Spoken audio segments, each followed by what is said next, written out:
സ്തുതിച്ച് പ്രാർത്ഥിക്കാം. ഹല്ലേലൂയ, ഹല്ലേലൂയ. മഹത്വം, മഹത്വം, ആരാധന, ആരാധന.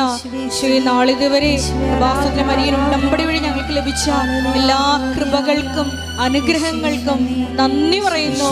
നിന്റെ നാമത്തെ ഞങ്ങൾ മഹത്വപ്പെടുത്തുന്നു. ഹല്ലേലൂയ, ഹല്ലേലൂയ. മഹത്വം, മഹത്വം, ആരാധന, ആരാധന. ഹല്ലേലൂയ. ഈശോയെ നന്ദി, ഈശോയെ ആരാധന. ഹല്ലേലൂയ. എൻ്റെ പ്രിയപ്പെട്ടവരെ,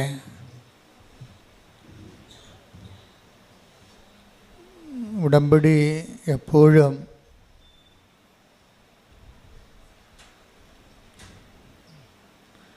ഫയറാകുന്നത് ഉടമ്പടി ജീവിതത്തിൽ നമ്മൾക്ക് അതിൻ്റെ അപ്ഡേഷൻസ് വരുന്നത് പുതിയ പുതിയ ബോധ്യങ്ങൾ ലഭിക്കുമ്പോഴാണ്. രണ്ട് തരത്തിൽ നമുക്ക് ഉടമ്പടിയിൽ വളരാൻ പറ്റും. ഒന്ന്, ബോധ്യങ്ങളിൽ നിന്ന് ബോധ്യങ്ങളിലേക്ക് പോകുന്നതനുസരിച്ച് വളരും. ഈ ബോധ്യങ്ങളിൽ നിന്ന് ബോധ്യങ്ങളിലേക്ക് പോകുന്നതിന് ആനുപാതികമായിരിക്കും നമ്മുടെ അനുതാപത്തിൻ്റെ ആഴപ്പെടൽ. ഒരു വ്യക്തി ആധ്യാത്മികമായിട്ട് വളരുന്നതെന്ന് വെച്ചാൽ അതിൻ്റെ അർത്ഥം അദ്ദേഹത്തിൻ്റെ പെരുമാറ്റങ്ങൾ, ശീലങ്ങൾ, സ്വഭാവങ്ങൾ, അദ്ദേഹത്തിൻ്റെ സാക്ഷി ജീവിതം ഒക്കെ അടിസ്ഥാനപ്പെടുത്തിയിരിക്കുന്നത് ഈ ബോധ്യങ്ങളിലാണ്.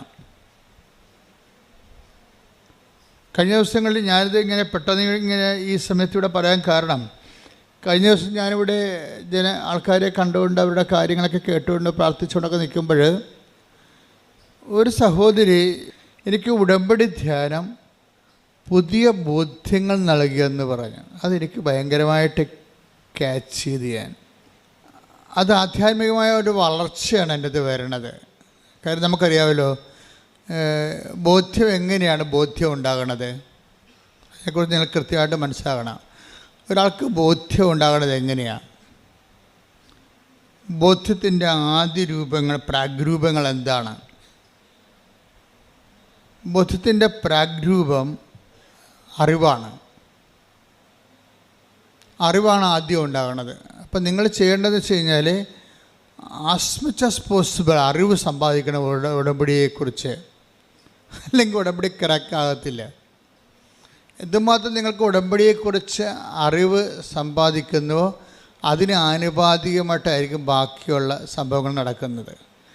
ഉടമ്പടിയെക്കുറിച്ചുള്ള അറിവ് സമ്പാദിക്കാനുള്ള സോഴ്സ് എന്ന് പറയുന്നത് ഒന്ന്, അച്ഛൻ്റെ ഉടമ്പടി ധ്യാനം തന്നെയാണ്.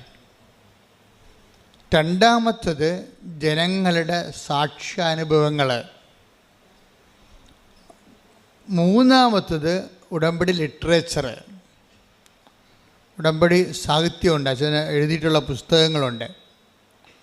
2 പുസ്തകങ്ങൾ ഇവിടെ ഉണ്ട്. ഉടമ്പടി പദ്ധതിയും പ്രയോഗവും, പിന്നെ ഉടമ്പടി പ്രയോഗത്തിൽ. അങ്ങനെ 2 പുസ്തകങ്ങളുണ്ട്. ഒരെണ്ണം പുതിയ പുസ്തകമാണ്. അതിൻ്റെ ഹെഡിങ് പ്രത്യാശ എന്നാണ്. പക്ഷേ അതിൻ്റെ കണ്ടൻറ്റ് ഉടമ്പടിയുടെ പ്രയോഗതലങ്ങളെക്കുറിച്ചാണ് പറയണത്. അപ്പോൾ അതാണ് നമുക്ക് അറിവ് കിട്ടാനുള്ള 3 സോഴ്സ് ഇതാണ്. ഒന്ന്, ആഴ്ചയിലുണ്ടാകുന്ന ദിനംപ്രതി ഉണ്ടാകുന്ന ഉടമ്പടി സാക്ഷ്യങ്ങൾ.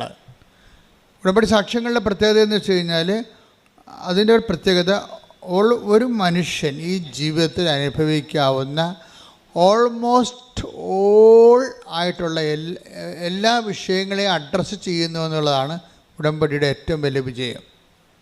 എവറിത്തിങ്, ഒരു മനുഷ്യൻ്റെ ജീവിതത്തിൽ സംഭവിക്കാൻ സാധ്യതയുള്ള ഓൾമോസ്റ്റ് എവരിത്തിങ്, സൂര്യന് താഴെ ഭൂമിക്ക് മുകളിലുള്ള എല്ലാ സബ്ജക്റ്റും ഉടമ്പടി അഡ്രസ്സ് ചെയ്യും. അതിങ്ങനെ സർവസ്പർശിയായി സർവകാലിക സർവജനീനമായിട്ടൊക്കെ ഒരു പ്രാർത്ഥനാ പദ്ധതി നിലവിലില്ല സഭയിൽ. ഉടമ്പടി മാത്രമേ ഉള്ളൂ. കാര്യം ഞാൻ എത്രയോ വർഷമായി ഓരോരോ ഘട്ടങ്ങളിലൂടെ വന്നാണ് ഇവിടെ ഉടമ്പടിയിൽ എത്തുമ്പോൾ. അപ്പോൾ എല്ലാത്തിൻ്റെയും പരിമിതികളെക്കുറിച്ച് എനിക്ക് നല്ല ബോധ്യങ്ങളുണ്ട്. അപ്പം അതിൻ്റെ പരിമിതികളെല്ലാം പരിഹരിച്ചുകൊണ്ടാണ് അവസാനം സഭയ്ക്ക് ദൈവം ഉടമ്പടി നൽകുന്നത്. ഉടമ്പടിയിൽ വരുമ്പോൾ സ്വാഭാവികമായത് എല്ലാവരെയും തന്നെ അഡ്രസ്സ് ചെയ്യുന്നുണ്ട്. പരിശുദ്ധരെയും പാപികളെയും ക്രൈസ്തവരെയും ക്രൈസ്തവരല്ലാത്തവരെയും മനുഷ്യൻ എന്ന ഹെഡിങ്സിൽ വരുന്ന എല്ലാ ആൾക്കാരും അവരുടെ സങ്കടങ്ങൾ, അവരുടെ നിലനിൽപ്പ്, അവരുടെ ഇന്ന് അനുഭവിക്കുന്ന പ്രതിസന്ധികളിൽ നിന്നുള്ള വിടുതലും മോചനവും എല്ലാം ഉടമ്പടിയുടെ സബ്ജക്റ്റാണ്. അപ്പോൾ ഇതിൻ്റെ നമ്മൾ എന്ത് എഴുതിയിട്ടാലും, ഇപ്പോൾ അവരെഴുതിയിടുന്ന കാര്യങ്ങളൊക്കെ ഭയങ്കര രസമായിരിക്കും.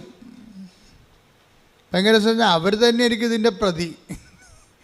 ഈ ഇഷ്യൂ ഉണ്ടാക്കിയതിൻ്റെ മുഴുവൻ ആണിയെന്ന് പറയുന്നത് ആ എഴുതിയിട്ട ആൾ തന്നെ ആയിരിക്കും ചിലപ്പോൾ.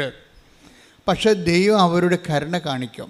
കാര്യം ഉടമ്പടിയിൽ ദൈവം അവരോട് കരുണ കാണിക്കാൻ പറ്റിയ ചേരുവകൾ ഉടമ്പടിയിലുണ്ട്. കാലാന്തരത്തിൽ ഉടമ്പടി അനുവർത്തിച്ച് വരുമ്പോൾ അവരിലേക്ക് ദൈവകൃപ ഒഴുകി വരാനുള്ള ഒത്തിരിയേറെ സാധ്യതകൾ ഉടമ്പടിയിലുണ്ട്. അതായത് ഈ സിംഗിൾ എഡ്ജല്ല ഈ പ്രെയർ, ഡബിൾ എഡ്ജാണ്.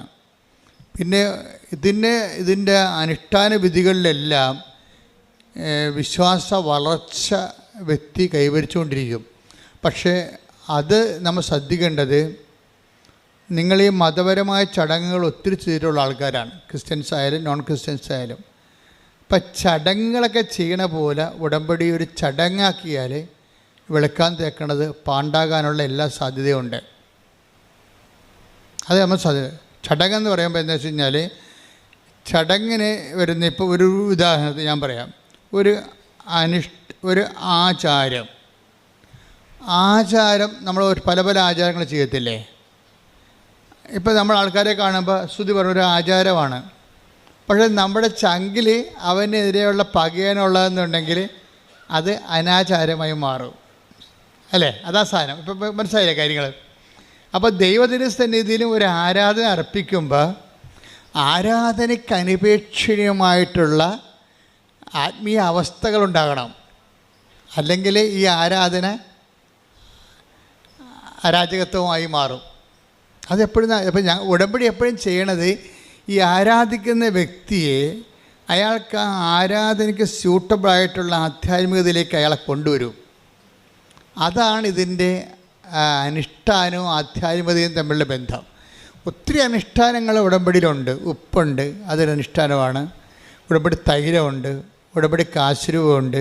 ഇതെല്ലാവരും ഉപയോഗിക്കണില്ലേ.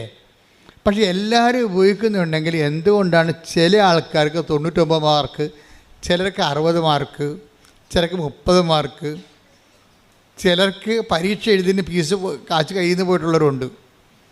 അപ്പം ഈ ഉപ്പാണ് നിങ്ങൾ ഉടമ്പടി ഉപ്പാണ് ഉപയോഗിക്കണത്, കാശുരൂപമാണ് ഉപയോഗിക്കണമെന്നല്ല പ്രശ്നം. ആരുപയോഗിക്കുന്നു എന്നുള്ളതാണ് പ്രശ്നം. ആരുപയോഗിക്കുന്നു. കാര്യം നിങ്ങൾ ഒരു 3 പേരാണ് ഉടമ്പടി ഉപ്പ് ഉപയോഗിക്കണമെങ്കിൽ 3 റിസൾട്ടാണ് വരണത്, ഒരു റിസൾട്ടല്ല. 3 പേര് ഉടമ്പടി ഉപ്പ് ഉപയോഗിക്കുക, അതിൽ 3 പേര് ഉടമ്പടി കാശ് ഉപയോഗിക്കുന്നുണ്ടെങ്കിൽ 3 റിസൾട്ടാണ് വരണത്. ചിലക്ക് ഒരു 99% റിസൾട്ട് വരും, ചിലക്ക് 70% റിസൾട്ട് വരും, ചിലക്ക് 30% റിസൾട്ട് വരും.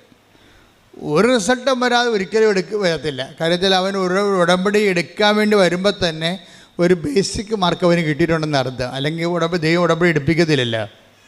ദൈവം ഉടമ്പടി എടുപ്പിക്കുന്നത് വെച്ച് കഴിഞ്ഞാൽ ദൈവവുമായിട്ടല്ലേ ബന്ധം. അല്ലാതെ നിങ്ങൾ കൊണ്ടുവന്ന് നേർച്ചയിട്ടിട്ട് പോണ പോലെ പല അഭ്യാസമല്ലല്ലോ ഇത്. നിങ്ങളൊരു ബയലാറ്ററൽ എഗ്രിമെൻറ്റിലേക്ക് ഏർപ്പെടുകയാണ്. അപ്പോൾ അതർ കക്ഷി എന്ന് പറയുന്നത് ദൈവമാണ്. ആ ദൈവവുമായിട്ട് നിങ്ങളൊരു എഗ്രിമെൻറ്റിലേക്ക് വരികയാണ്. അപ്പോൾ അങ്ങനെ ഒരുമാതിരിപ്പെട്ട ഒരു 10 പേര് കൃപാസനത്തിൽ വന്നാൽ ആരാ ഉടമ്പടി എടുക്കണത്? 4 പേരെ ഉടമ്പടി എടുക്കത്തുള്ളൂ, 6 പേര് പോകും. നിങ്ങൾ കണ്ടിട്ടില്ലേ? പോണം കണ്ടിട്ടില്ലേ? ഞങ്ങൾക്കറിയാതെ 10 പേര് കൃപാസനം ചവിട്ടിയാൽ അതിനകത്ത് 6 പേര് അപ്പം തന്നെ പോകും. പ്രാർത്ഥിച്ചിട്ട് പോകാമെന്ന് പറയും. അല്ലെങ്കിൽ കൂടെ ഉള്ളവരെ തോണ്ടും മാന്തും, അമ്മ പോകാം അമ്മ, പിന്നെ വരാം, അടുത്ത ദിവസം വരാമെന്ന് പറയും. അവർക്ക് കാര്യത്തിൽ അവർ കോൺഫറായിട്ടില്ല ഉടമ്പടിയിലേക്ക്. പക്ഷെ അമ്മയെ ദൈവം വിളിച്ചിട്ടുണ്ട്. അപ്പോൾ അമ്മ പറയും, നീ പോയി കാറിൽ ഉറങ്ങ്, ഞാനിത് എടുത്തിട്ട് വരട്ടെന്ന് പറയും. കാര്യം എന്താ? മകനെ അല്ലെങ്കിൽ മകൾക്ക് ഉടമ്പടിയെ വിളിച്ചിട്ടില്ല. കാര്യം ഉടമ്പടി എന്ന് പറയുന്നത് ദൈവമായിട്ടുള്ള ബയലാറ്ററൽ എഗ്രിമെൻ്റാണ്. ആ എഗ്രിമെൻറ്റ് ദൈവം സമ്മതിക്കണ്ടേ? ഇപ്പോഴൊരു മൊബൈൽ പ്രാന്തിയാണെങ്കിൽ ദൈവം സമ്മതിക്കുമോ? സമ്മതിക്കത്തില്ല. ഈ പണ്ടാരമായിട്ട് ഉടമ്പടി ചെയ്തിട്ട് ദൈവത്തിന് എന്ത് കിട്ടാനാ? അപ്പോൾ ഈ സാധനത്തിന് അപ്പം പെരുക്കം വന്നിട്ട് ആ സാധനം അപ്പം തന്നെ 4 കാലം വീണ് ഓടി, കാലും പറത്തിക്കൊണ്ട് ഓടിക്കളയും. പക്ഷേ ഈ സാധനം പിന്നെ തിരിച്ചു വരും. കാര്യം അമ്മ എന്ന് പറയുന്ന ആ ഉടമ്പടി, ദൈവം ഉടമ്പടി എടുക്കാൻ വേണ്ടി വിളിച്ച ആൾ പ്രത്യേകം മെനയായിട്ട് ഉടമ്പടി ചെയ്തുകൊണ്ട് അടയാളം കിട്ടിക്കഴിയുമ്പോൾ അവർക്കൊരു ആവശ്യമുണ്ട്. ആദ്യം ചാടിപ്പോയി വരും, പിന്നീട് തിരിച്ചു വരും. അവർ സാക്ഷികൾ കേൾക്കാം. എന്തുമാത്രം സാക്ഷികൾ അങ്ങനെ വന്നത്. ഞാൻ ഉടമ്പടി അമ്മ ഉടമ്പടി എടുത്തപ്പോൾ ഞാൻ കാറിൽ പോയിരുന്നുണ്ട്, TV കാണുക, അവിടുത്തെ കോമഡി കാണുകയായിരുന്നു. എനിക്ക് ഇതിൻ്റെ അകത്തൊരു താല്പര്യം തോന്നിയില്ല എന്നൊക്കെ പറയും. പക്ഷെ ആദ്യം തോന്നിയില്ലെങ്കിലും കാലാന്തരത്ത് നീ ഇവിടെ വന്ന് ചവിട്ടിപ്പോയില്ലേ, ചവിട്ടുമ്പോൾ സ്വാഭാവികമായിട്ടൊരു ഗ്രേസ് മാർക്ക് നിനക്ക് കിട്ടും. ചവിട്ടിക്കഴിഞ്ഞാൽ എന്താ കാര്യം? അമ്മ പ്രത്യക്ഷപ്പെട്ട സ്ഥാനത്ത് വരാനുള്ള അനുവാദം കിട്ടിയില്ലേ, എൻട്രി പാസ്സായില്ലേ. അപ്പോഴങ്ങനെ എൻട്രി പാസ് കിട്ടിയ ആൾക്കാർ ചിലപ്പോൾ ഡ്രൈവറായിരിക്കും, നിങ്ങൾ ചിലപ്പോൾ ഭീഷണ പാർട്ടി ആയിരിക്കും, ഡ്രൈവിങ് കഴിഞ്ഞാൽ വൈകുന്നേരം ചിലപ്പോൾ ബിസി കിടന്ന് തുടങ്ങിയും പ്രാർത്ഥിക്കാത്ത കക്ഷിയായിരിക്കും. ഒരു പ്രാർത്ഥനക്കാരെ 10 പൈസ കിട്ടുന്ന കാര്യം നിങ്ങളെ കൊണ്ടുവന്ന് ആക്കിയിട്ട് എങ്ങനെ ഇവിടെ ഇരിക്കുക, എന്നാ പരിപാടി അവിടെ നടക്കണമെന്നൊക്കെ അവിടെയൊക്കെ ചുറ്റും നടന്ന് കണ്ടുവച്ചും അങ്ങനെ കുത്തിയിരിക്കുന്ന പാർട്ടി. പക്ഷെ കുറച്ച് കഴിയുമ്പോൾ നിങ്ങൾ ദൈവം വിളിക്കും. ഒരു 6 മാസം കഴിയുമ്പോൾ നിങ്ങളെ വിളിക്കും. ആ ഇടുക്കി ഞങ്ങളുടെ ഡ്രൈവറിൻ്റെ സാക്ഷ്യം കേട്ട്, അയാൾക്ക് ഭയങ്കര വെള്ളമടിയാണ്. അയാൾ മുടിഞ്ഞ് തേച്ച് കഴുകിയിരിക്കുകയാണ്. അവസാനം പുള്ളിക്കാരൻ്റെ വണ്ടി വരെ കടത്തിലായി. പുള്ളി ആൾക്കാരെ എന്നാലും ആൾക്കാരെ കൊണ്ടുവരേണ്ട പരിപാടിയാണ് പുള്ളിക്കുള്ളത്. അത് കഴിയുമ്പോൾ പുള്ളി കിടന്ന് ഇപ്പം എന്നിട്ട് ഇവരെ ഇട്ടിട്ട് സ്ക്രൂ ചെയ്യും. ചില ഡ്രൈവർമാർ കൃപയില്ലാത്തവരാണെങ്കിൽ പ്രാർത്ഥിക്കാൻ വന്നവർ എപ്പോഴും വിളിച്ചുകൊണ്ടിരിക്കും. നിങ്ങൾ ചെയ്യേണ്ടതെന്ന് വെച്ച് കഴിഞ്ഞാൽ ഉടമ്പടി ചെയ്യാൻ വരുമ്പോൾ തന്നെ നിങ്ങൾ സ്വിച്ച് ഓഫ് ചെയ്ത് കളയണം മൊബൈല്. അതാണ് ചെയ്യേണ്ടത്. കാരണം വെച്ചാൽ എടുക്കരുത്. കാര്യം ഒരിക്കലും നിങ്ങൾ ഉടമ്പടി ചെയ്യാൻ വേണ്ടി വരുന്നവരുടെ മൊബൈലിലൂടെ നിങ്ങൾക്ക് ഇത്രയും നാൾ എൻ്റെ അനുഭവത്തിൽ നോക്കുകയാണെങ്കിൽ ഒരു 60% നിങ്ങളെ ഉടമ്പടിയിൽ നിന്ന് പിന്തിരിപ്പിക്കാനുള്ള പിന്തിരിപ്പൻ ശക്തികളായിരിക്കും അതർ എൻഡിലുള്ളത്. അത് മകനായിരിക്കും. അമ്മ തിരിച്ചറിക്കാടെന്ത് ചെയ്യും? അമ്മ പോയി കിടക്കണ ആ കൃപാസനത്തിൽ, എൻ്റെ തിരിച്ചറിക്കാടെന്ത് ചെയ്യും? എടാ അവിടെ ഉണ്ടാന്ന് നോക്കടാ, തീർന്ന് നമ്മൾ ഡെസ്പായി, നമ്മുടെ വിശ്വാസ പ്രമാണം പൊട്ടിപ്പോയി അവിടെ വെച്ച് പ്രാർത്ഥിച്ചുകൊണ്ട് നിൽക്കുകയായിരുന്നു. അപ്പോഴാണ് ഈ പണ്ടാരം വിളിച്ചത്. പിശാച് വിളിപ്പിക്കുന്നതാണ് ഈ സാധനം. നമുക്ക് ഏൽപ്പിക്കത്തില്ല. തിരിച്ചേക്കാട്ടാണ് അവിടെ ഇരിപ്പുണ്ടാകുകയെ. അവനെന്നും പണ്ട് മുതൽ അവൻ്റെ കളിസം വരെ നമ്മൾ 35 വയസ്സായാലും നമ്മൾ എടുത്തു കൊടുക്കണം. അത്ര ഒരു സാധനത്തിന് നിങ്ങൾ വളർത്തിക്കൊണ്ട് വന്നിരിക്കുന്നത്. നിങ്ങൾക്ക് പണിയാണത് ശരിക്കും. പിള്ളേരെ കൊണ്ട് പിള്ളേരുടെ കാര്യങ്ങൾ ആദ്യം മുതൽ ചെയ്തിച്ചില്ലെന്നുണ്ടെങ്കിൽ മരണം വരെ പണിയായിരിക്കും നമുക്ക്. ചില അമ്മമാർ അയ്യോ കൊച്ചല്ല കുഞ്ഞല്ല എന്ന് പറഞ്ഞുകൊണ്ട് അവളെ കൊച്ചല്ല കുഞ്ഞല്ല എന്ന് പറഞ്ഞുകൊണ്ട് ഒരു പരിപാടിയും ചെയ്യിക്കത്തില്ല. ഈ പണ്ടാരൊക്കെ ചെന്ന് ഡൈവേഴ്സ് ചെയ്തിട്ട് തിരിച്ചു വരും. കാര്യം കെട്ടി വിട്ട് ചെല്ലുമ്പോൾ അമ്മയമ്മ സമ്മതിക്കുക. കാര്യം ഒരു പണിയും ചെയ്യിക്കത്തില്ല. എനിക്ക് പഠിക്കണം എന്ന് പറയുമ്പോൾ അവൾക്ക് പഠിക്കട്ടെ എന്ന് അമ്മ പറയും. അവസാനം പഠിത്തം മാത്രമേ ഉള്ളൂ. സാധനം വേറെ ഒരു സാധനമില്ല, ജീവിതമായിട്ട് ബന്ധമില്ല. ഇവിടെ ഡൈവേഴ്സ് എന്ന് പറയുന്ന ആ വിഷയം ഇപ്പോൾ കൂടിയില്ലേ, അതിൻ്റെ നല്ലൊരു ശതമാനം കാര്യങ്ങൾ അമ്മമാരുടെ കയ്യിൽ തന്നെ ഇരിക്കേണ്ടത്. ഒരു സംശയമില്ല. കാര്യം ഒരു സംശയമില്ല. നിങ്ങൾ ആദ്യമേ തന്നെ അത് ശ്രദ്ധിക്കണം. അല്ലെങ്കിൽ ഇനിയുള്ള സമയം പ്രാർത്ഥിക്കാനും പിന്നെ ശാസിക്കാൻ കഴിയണം. അപ്പനും അമ്മയും ആകുമ്പോൾ ഈശോ എന്താണ് നീ ഞങ്ങളോട് ഇങ്ങനെ കാണിച്ചതെന്ന് ചോദിച്ചില്ലേ. ഏത് ഈശോയാണെന്ന് ദൈവമാണെന്ന് പറഞ്ഞിട്ടും കാര്യമില്ല. അമ്മയുടെ ഡ്യൂട്ടി ചെയ്യും. എന്താണ് ഈശോ നീ ഞങ്ങളോട് ഇങ്ങനെ ചെയ്തത്? ഞാനും നിൻ്റെ അപ്പനും കൂടി എന്തുമ്പോൾ നിന്നെ അന്വേഷിച്ചെന്ന് അറിയാമോ? അത് ശാസനയാണ്. ആ സംഭവം ശാസനയാണ്. അപ്പോൾ ദൈവപുത്രനാണെന്ന് അറിഞ്ഞാലും മാനുഷ്യമായ ഒരു ക്രമം തെറ്റിക്കഴിഞ്ഞാൽ ശാസിക്കാനുള്ള ബാധ്യത നമ്മൾക്കുണ്ട്. അത് ഏത് മക്കൾ അവളെ 2 പ്രസവിച്ചൊക്കെ 2 കുഞ്ഞുങ്ങളുണ്ടെങ്കിൽ പോലും അവളുടെ അപ്പനോട് വീട്ടുകാരോട് ചെയ്ത് ശരിയല്ല എന്നുണ്ടെങ്കിൽ ശരിയല്ലെന്ന് നിങ്ങൾ പറയണം. അപ്പോഴാണ് നിങ്ങൾ ദൈവത്തിൻ്റെ പക്ഷമാകണത്. അപ്പം ചിലപ്പോൾ മകളുടെ സ്നേഹം നിങ്ങൾക്ക് പോകുമായിരിക്കും. എൻ്റെ മക്കളെ, ഒരു കഥയുമില്ലാത്ത കാര്യമാണിത്. നമ്മൾ പലരുടെയും സ്നേഹത്തിന് പോകാതിരിക്കാൻ വേണ്ടി നിങ്ങൾ ഒത്തുതീർപ്പ് തയ്യാറാകുമ്പോൾ ഔട്ടാകണത് ദൈവമാണ്. നമുക്ക് ദൈവത്തെ മാത്രം മതിയെന്ന് ആദ്യം ഒന്ന് ചിന്തിച്ച് നോക്കിയേ. ദൈവത്തെ മാത്രം മതി. ഞാൻ ദൈവത്തിൻ്റെ കൂടെ നിൽക്കും. അതിനാൽ ബാക്കി ആർക്കും ഒരു പരിധി കഴിഞ്ഞാൽ വേറെ ആർക്കും വാല്യൂ ഇല്ല.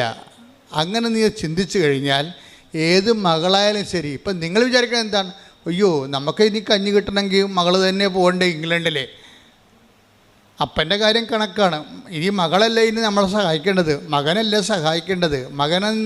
മകനെ ഇപ്പോൾ കല്യാണം കഴിച്ച് പിന്നെ അവൾ കല്യാണം കഴിച്ച മകൻ പറയണത് മാത്രമേ മകൾ പറഞ്ഞാൽ മാത്രമേ അവൻ കേൾക്കത്തുള്ളൂ. മകൻ്റെ കാര്യത്തിൽ തീരുമാനമായി, അവൻ പോയി, ഇനി എൻ്റെ മകളല്ലേ ഉള്ളു, ഇനി എൻ്റെ മകളല്ലേ ഉള്ളെന്ന് പറഞ്ഞ് പല അമ്മമാരും സ്കാൻ ചെയ്ത് നോക്കിയാൽ ദൈവത്തെക്കാൾ ഉപരി ജോലിയുള്ള മക്കളെ സ്നേഹിക്കുന്ന അമ്മമാരുണ്ട്.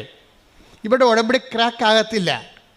കാരണം ദൈവത്തിനറിയാം ഒരു വിഷയം വന്നു കഴിഞ്ഞാൽ ജോലിയുള്ള 10 പൈസ വരുമാനമുള്ള മകൾ പറയണതായിരിക്കും നിങ്ങൾ കേൾക്കണത് ദൈവത്തിൻ്റെതല്ലെന്ന്.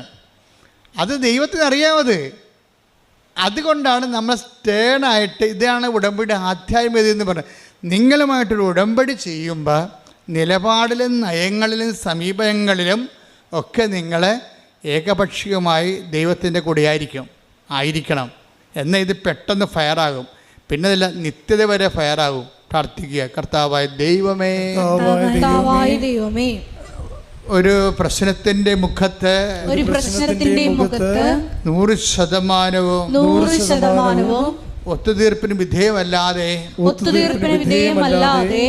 ദൈവത്തിന്റെ പക്ഷം ചേർന്ന് നിൽക്കാൻ ആവശ്യമായ ആധ്യാത്മിക അടിത്തറയാൽ എന്നെ ബലപ്പെടുത്തണമേ.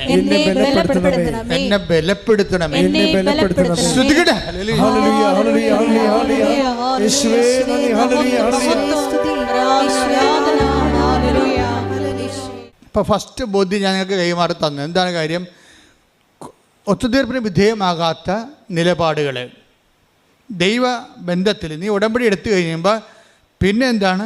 ഒത്തുതീർപ്പിന് മകളുടെ ശമ്പളവും നമുക്ക് നാളെ നക്കാപ്പിച്ച 10 ദിവസം കിട്ടുന്ന വരുമാനം അടഞ്ഞു പോയെന്ന് കണ്ടു കഴിഞ്ഞാലും ദൈവമായിട്ട് റിലേഷനിൽ ഒത്തുതീർപ്പിന് വിധേയമാകാത്ത നിലപാടുകൾ, അതാണൊരു ബോധ്യമെന്ന് പറയണത്. അപ്പോൾ ദൈവം പിന്നെ നമ്മുടെ മുഴുവൻ ഉത്തരവാദിത്തങ്ങൾ ദൈവം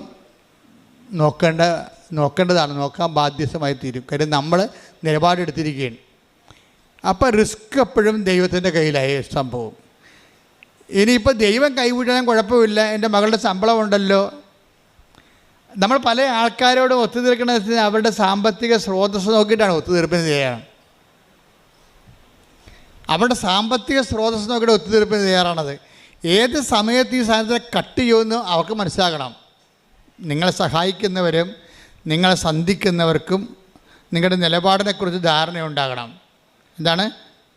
ദൈവത്തിൻ്റെ വഴികളിൽ നിന്നല്ലെങ്കിൽ ഈ സാധനം കട്ടാകാൻ സാധ്യതയുണ്ടെന്ന് പറഞ്ഞു. അപ്പോഴത്തെ എന്താ വെച്ചാൽ നമ്മുടെ ഉദ്ദേശം എന്താണ്?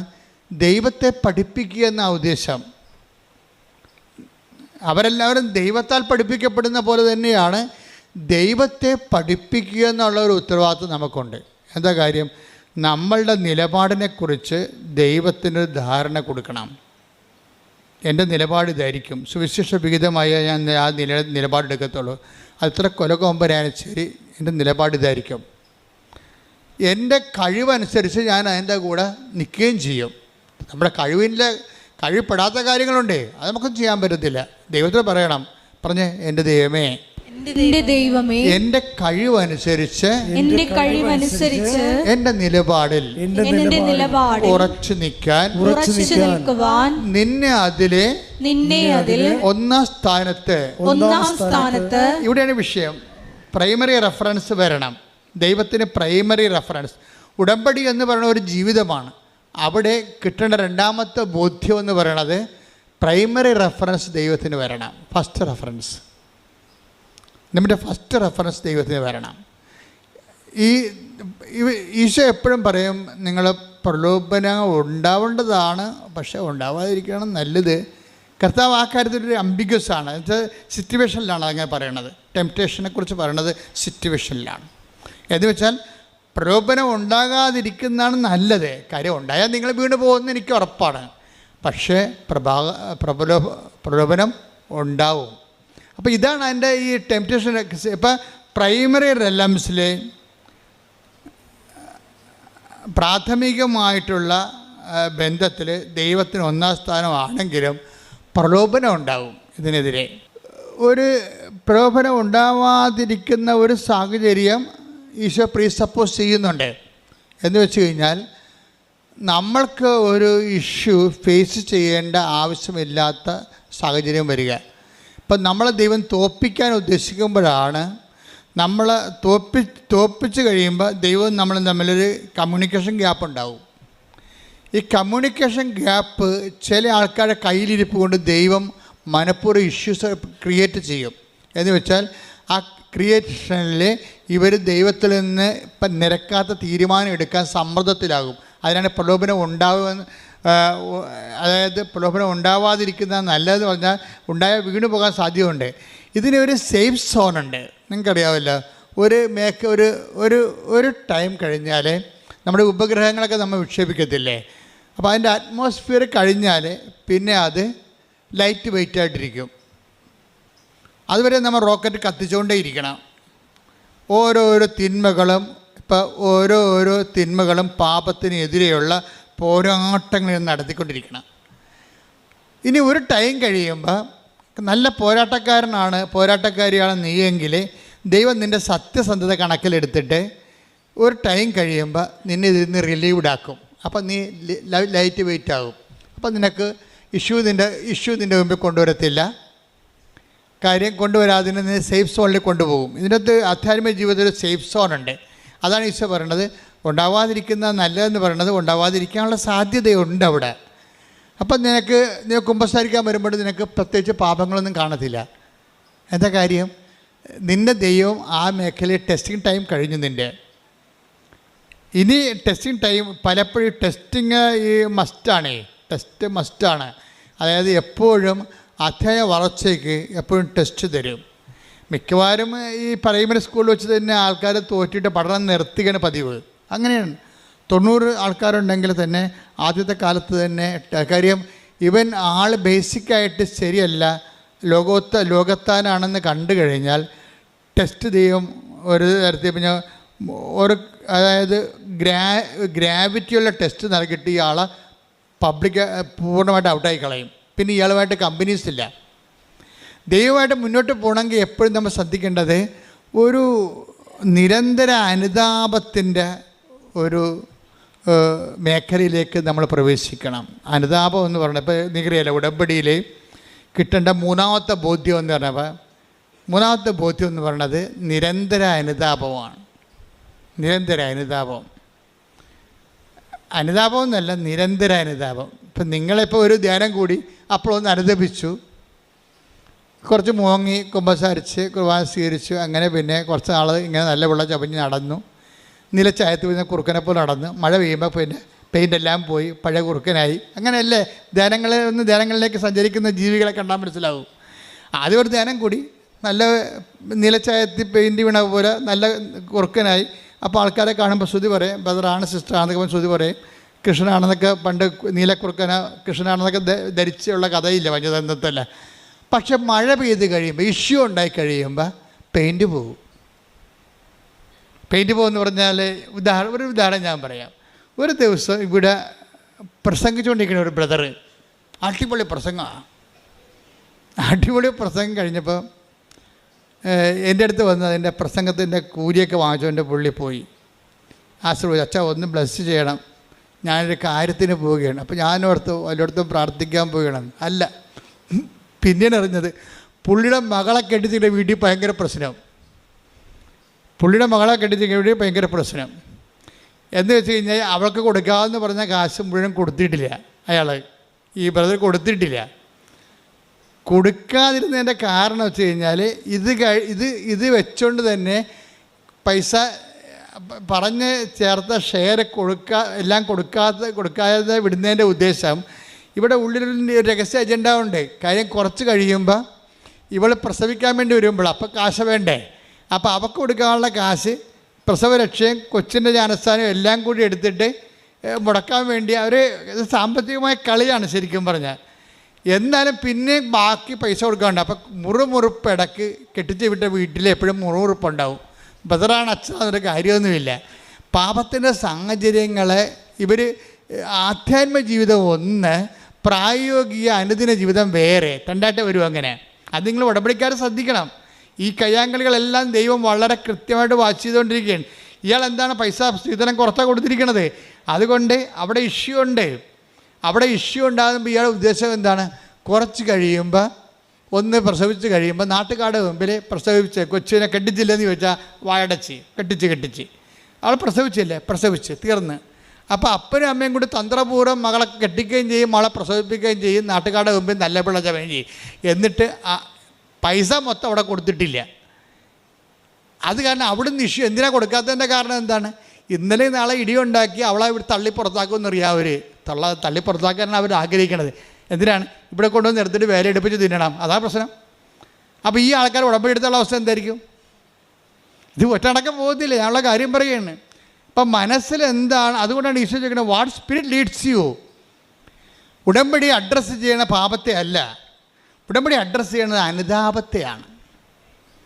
അനുതാപം ബേസിക്കായിട്ട് അനുദിന അപ്പവും നിത്യജീവനുമായിട്ട് ബന്ധപ്പെട്ടതാണ്. അനുതാപം എന്ന് പറയുമ്പോൾ നിങ്ങൾ ഈ ഭൂമിയിൽ അനുതപിച്ച് ദൈവത്തിന് എന്ത് കിട്ടാനാണ്? അനുതാപത്തിന് എപ്പോഴും ഒരു ഇറ്റേണൽ ലൈഫായിട്ടൊരു കണക്ഷനുണ്ട് അനുതാപത്തിന്. അനുതാപം ആവശ്യമുള്ള ആൾക്കാരെക്കുറിച്ച് എന്തിനാണ് ഈശോ അങ്ങനെ പറയണത്? അപ്പോൾ എന്തിനാണ് അനുദപിക്കണത്? ശരിക്കും പറഞ്ഞാൽ അനുദപിക്കണത് നിത്യജീവനിലേക്കുള്ള യാത്രയുടെ ഒരു പ്രീ റെക്വിസിറ്റായിട്ടാണ് റിപ്പൻഡൻസ് വരണത്.